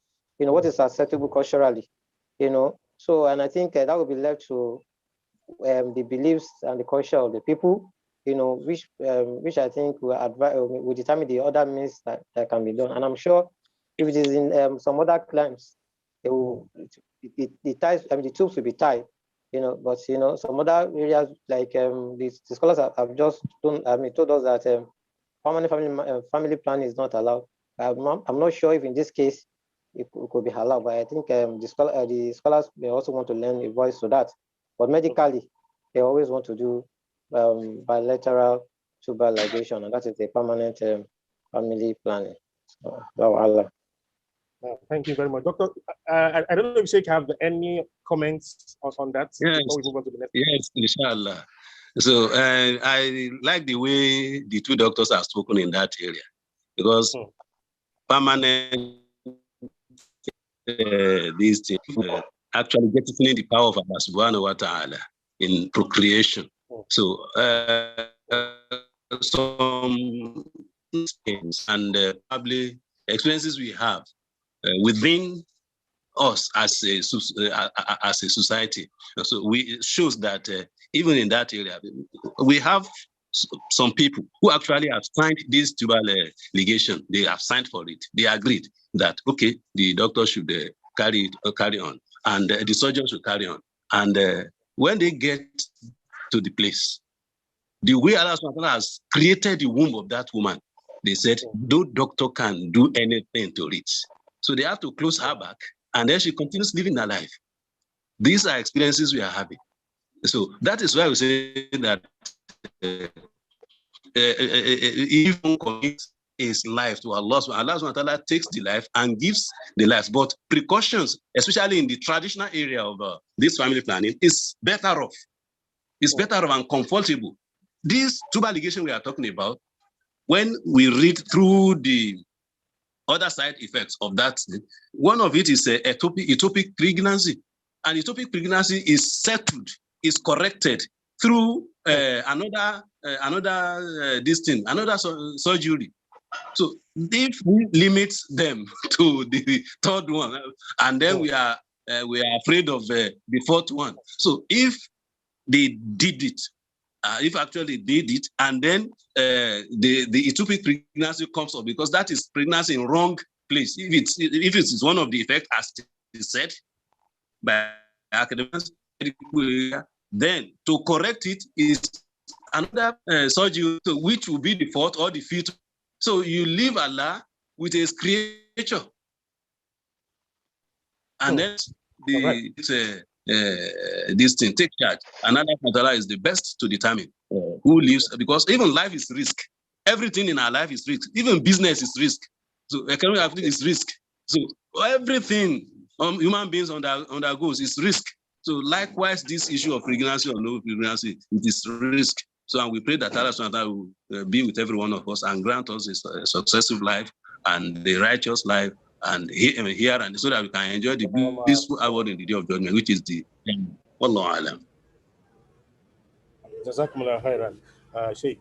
The next question is from my respected scholar, Ustaz Roger Salman.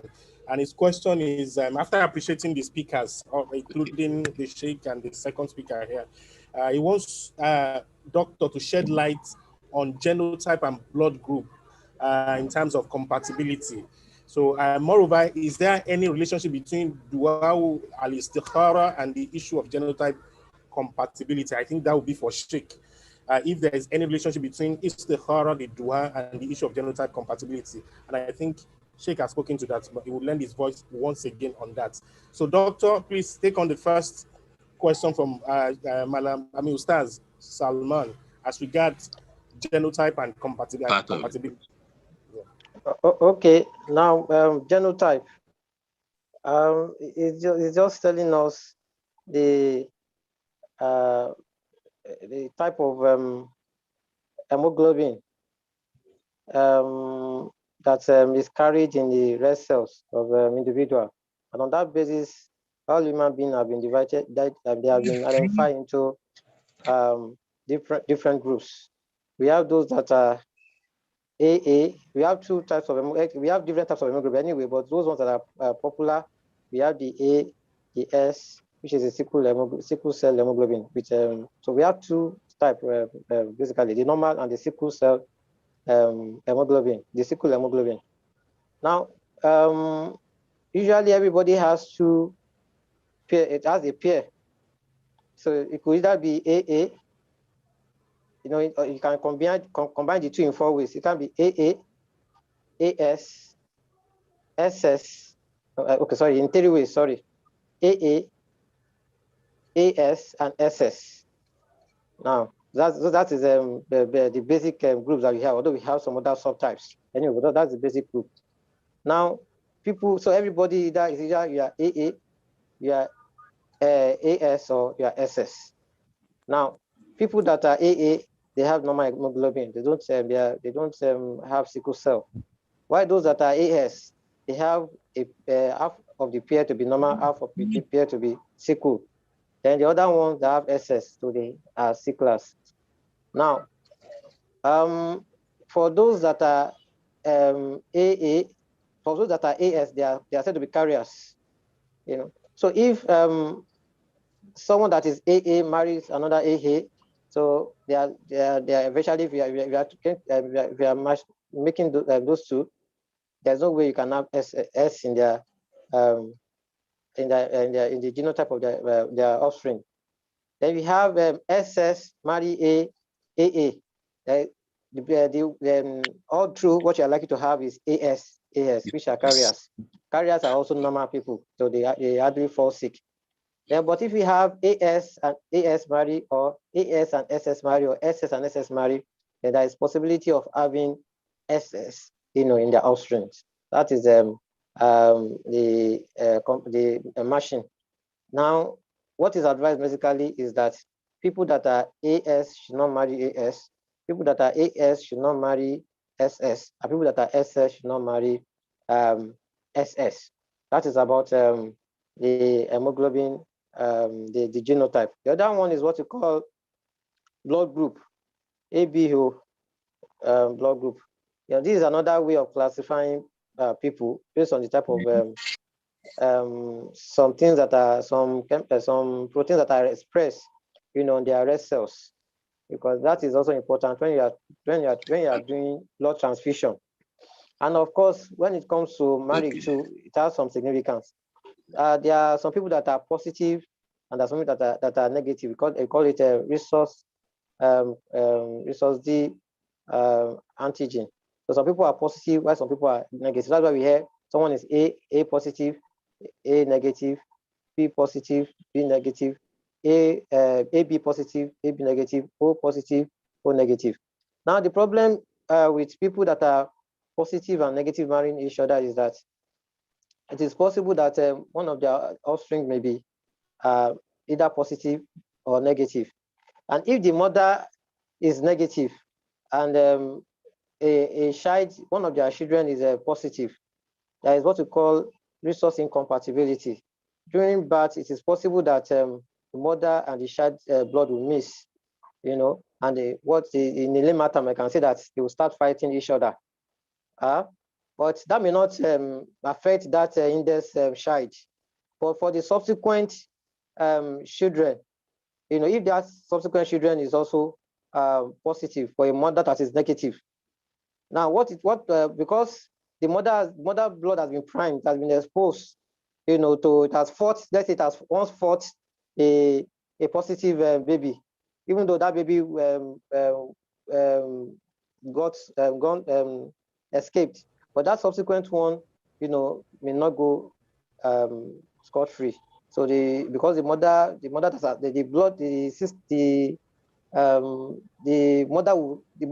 blood, there is something there now that can attack the new baby's blood, and that will lead to breakdown of the whole blood in the system of the baby, and the baby will come out as stillbirth, as in delivered dead. You know, that is why, you know, but that one is not a problem because it is treatable. What it means is that if a mother has given birth to a positive baby and is in fact, for all negative mother that are negative, for every mother that is negative, after birth they are meant to take an injection, which we call Rogam. You know, once they do that, it's going to prevent such a thing in their subsequent pregnancy. So that is not a problem, except where they are not aware, because it can be, you know, treated and controlled. Allah. Okay. All right, thank you very much, Doctor. Unfortunately, the Sheikh is out for the moment, so we may not be able to take on the other part of Ustaz Rodi Salman's question. But I think what the Sheikh said earlier also actually takes care of that. Now, we're supposed to move on to the next question, but I would like all the participants on this call to know that time may not permit us to be able to take all of the questions. That is why you need to understand that the conversation does not end here. So this conversation, particularly on the topic for today and some of the past time discuss, continues on our on our Telegram platform. So if you check that chat box, the link for you to join that Telegram group is already on that chat box. So you can click there to be part of the group so that we can continue this conversation outside of this place. You can continue to ask your question and engage some of these our experts who come on here to give us this very, very vital information. So that is that, in case we are not able to take your questions. But I have a few other questions there that I feel that we should be able to take before we call time on this session. And this questioner is Malam Ibrahim Hamadu. He has about 3 questions. I think one of them has been clearly answered in the course of the submission. He wants to know if the withdrawal method is accepted Islamically. Yes, as we have been told by the speaker. Yeah. And then the other question he wants to know is the Islamic position on family planning using implants. Islamic position on family planning using implants. Then lastly, he wants to have more explanation on the safe period under the natural method. The safe period under the natural method. Those are the 2 questions that I want Dr. Akebiali to answer. Islamic position on family planning using implants and the safe period under natural method. And please, Doctor, I would like you to be mindful of time because I'm going to this fast approach. Thank you. Okay. Now, Islamic standpoint or viewpoint as per implants. Position on family planning using implants. Yes, I don't think there's anything wrong with implants, you know, especially when it is indicated, you know. However, you know, just like the Dr. Issa said, the only worry may be about the side effects, anyway. But what we say is that you weigh the risk and the benefits. So, but generally, there is nothing wrong Islamically using the implants. Because it's just like any other chemical method or the hormonal method, like you are taking the pills, you are taking the injectables. So implants are just it is a technology whereby the drug has been embedded in a metal, small chips, and that chips is inserted, under the skin, and so it will be there. It will be there for 5 years, and will be releasing the chemical gradually, and that chemical is the hormones and going to control ovulation and of course pregnancy. So Islamically, there may not be anything wrong. However, you have to wait for the side effects. You have to weigh the risk and benefits. And the second question is on sorry, can you The remind me second the question is, the second question is sorry, I'll get to it now. The second question is sorry, let me get to it. Other natural method. Okay. You need more explanation Okay. on the safe period under natural For the method. safe periods. Okay, now everybody should, especially if you want to practice natural method, you have to understand, some basic physiology that underpins human menses and ovulation. Now, the start day of the menses is day 1. So if your wife sees her menses today, that's at day 1, and that's where you start counting. Now, usually, all ladies will ovulate around their 13, 14, 15 day. And that is the ovulation means they are going to release egg. And that is the period they are fertile. However, we don't limit it to that 3 days, 13, 14, 15. We are counting from the first day she saw her menses. All right. So, but we usually say like 3 days before day 14, which is like day 11. So like 3 days after day 14, like day 17. That is what we call the fertile period. For those that want to do family planning, through natural method, this is what we call no man's land. No man's land, because any sex at that time may lead to pregnancy. All right. All right. So any period outside that is the safe period. So from day 1, which is the menses, of course, you are not expected to have menses with your wife during sex with your wife during menses. Maybe these menses stop like day 5 and she's clean like day 8. So from day 8 you can meet your wife, till like day 11. So then from day 11, no man's land until day 17. So after day 17, you can meet your wife again until another menses starts. But however, that is usually possible for those ladies that have regular menstrual period. Some ladies do not have regular menstrual period. So what you call we are expecting her to ovulate at day 14, but she has ovulated at day 8. So you are still having sex, unprotected sex, till day 11. And that is why those natural methods are not 100% effective, but for ladies that have regular menses, I think you can have your ways when you do that. But that's what we call the fertile period, usually from day 11 to like day 17, their menstrual cycle. I think I've answered that question. All right. So thank you very much. Remember, the conversation continues on Telegram, so you can link up with us. The link is already there on the chat box. You can, click that link to be part of that group, so you can engage some of these experts and on some of your questions and many other issues relating to what we bring on here. So it is always a conversation that can continue anytime. Now, before I allow Doctor to go, I would like him to take on this question, and it's coming from a fellow colleague of yours who happens to be one of our sisters around here. She's by name Dr. Nimat Ibikunle, and her question is going this way.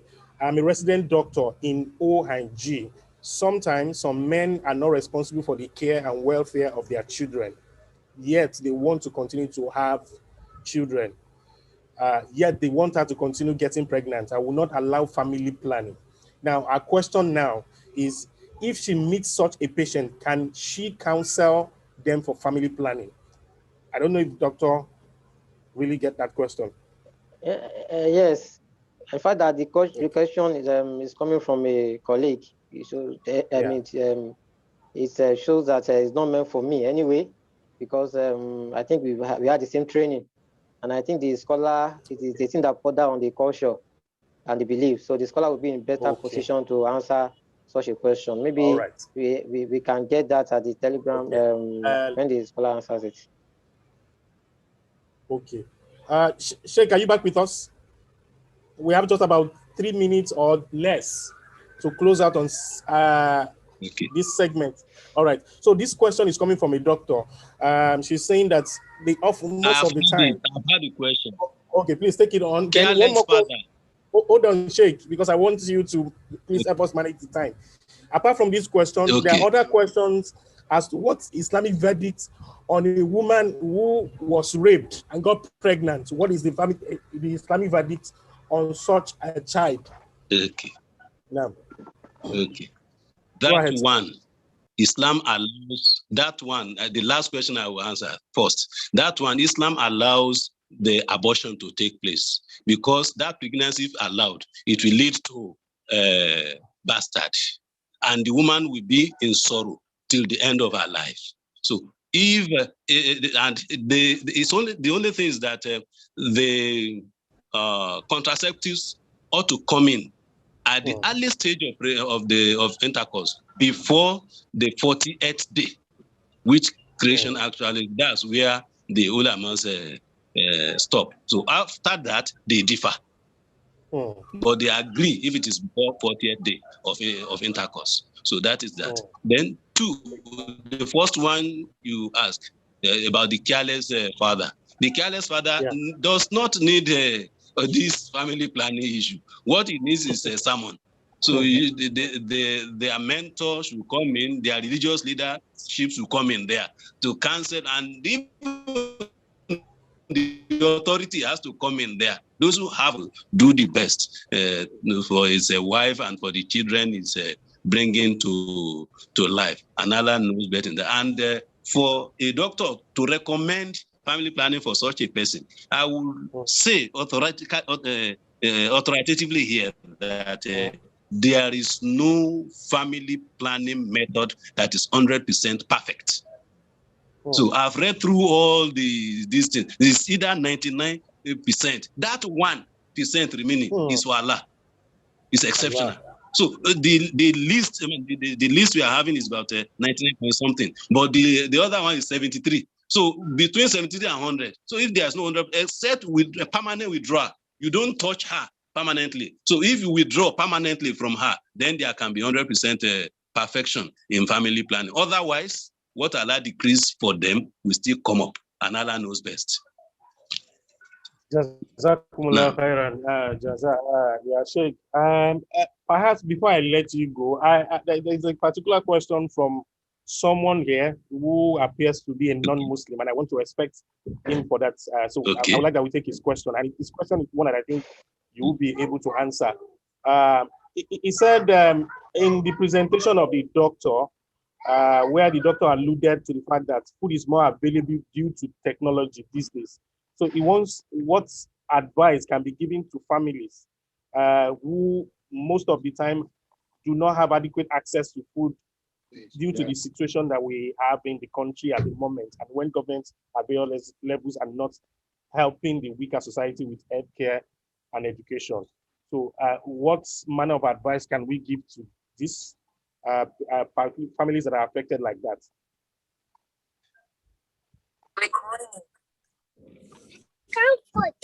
Don't make noise. Sheikh, are you there? Okay, I think but doctor is not back. Let doctor speak first. Okay, I think doctor is back. Okay, doctor is back, right. please. Doctor is back, yeah. Okay, Can I have an idea of those questions?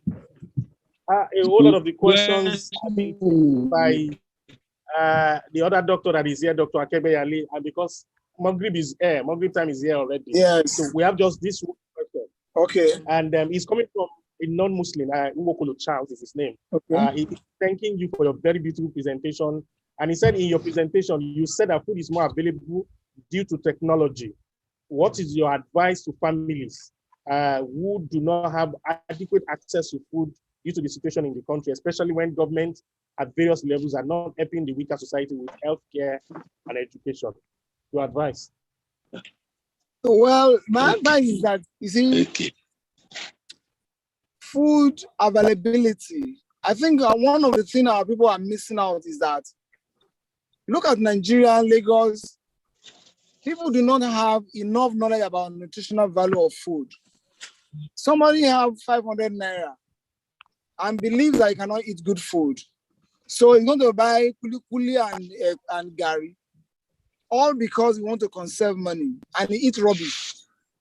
Whereas such a person can use the same 500 naira to buy tomato and then get a nice yam for that, and you get a nutritious food.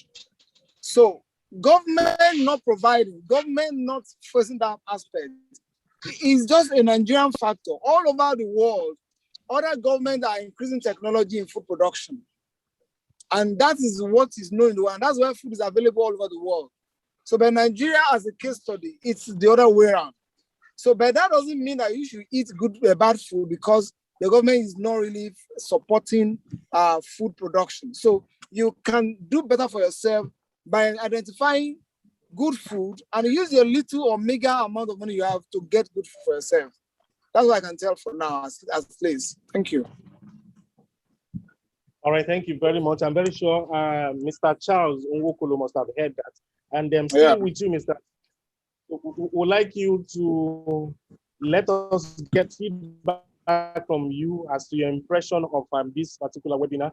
And then I would also particularly like to know how you got the heads up as far as this event is concerned. Thank you, Mr. Charles. We also like you to also join that Telegram group for further conversation on this topic and some of the previous topics that we have had on this particular platform.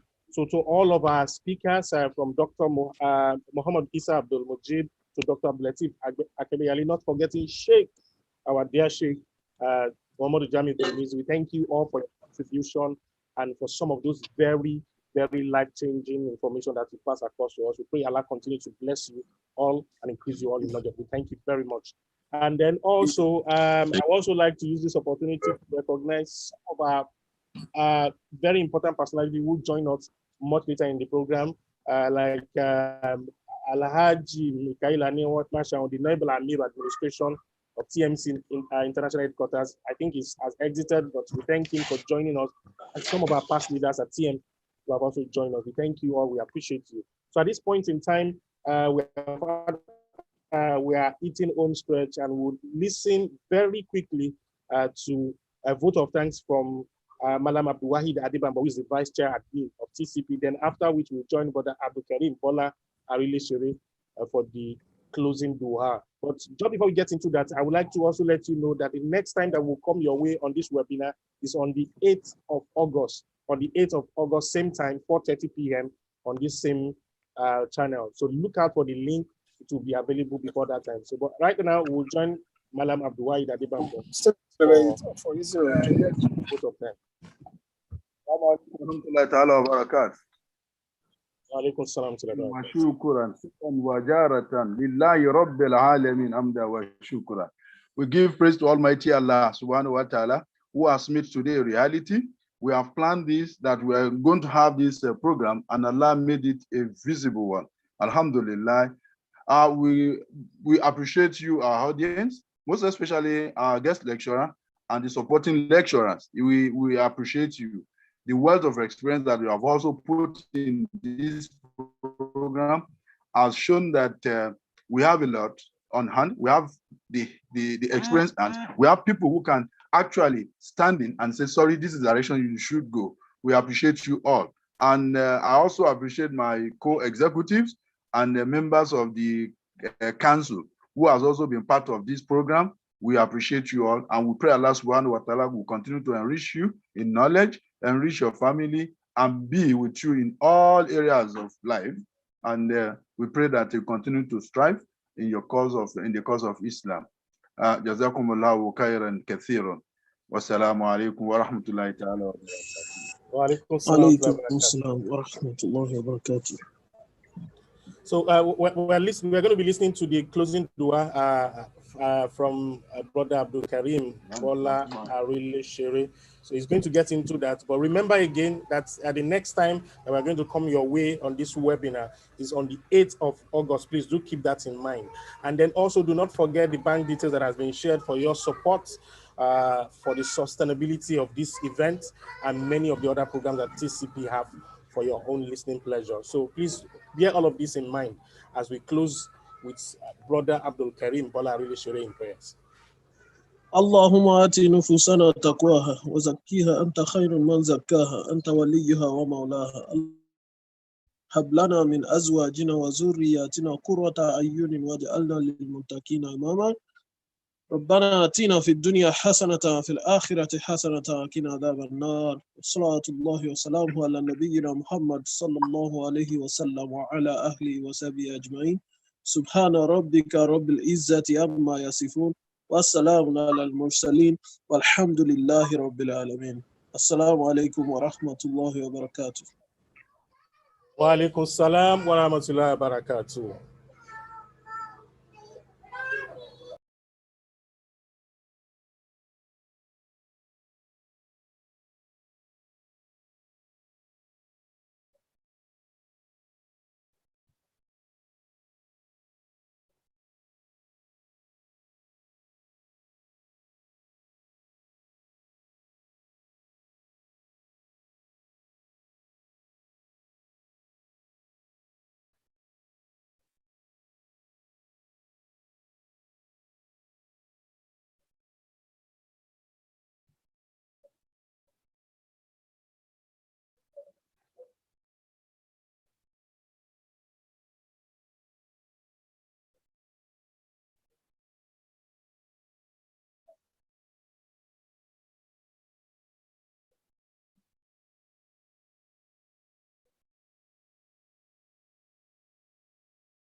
Assalamualaikum. Assalamualaikum.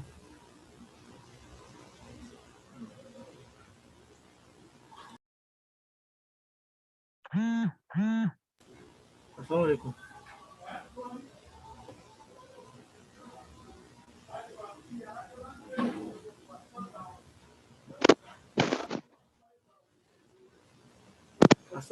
Chairman. Naam. Okay, until everything ti ṣetán. Wọ́n ti ṣetán. Okay, wà rí ẹ̀. Mo ń fọ́lọ̀ tẹ́lẹ̀ mọ́ sáré lọ ṣe nǹkan kan mo ṣe dìde kún ìgbà tí wọ́n dàbí láì ṣe photo pan.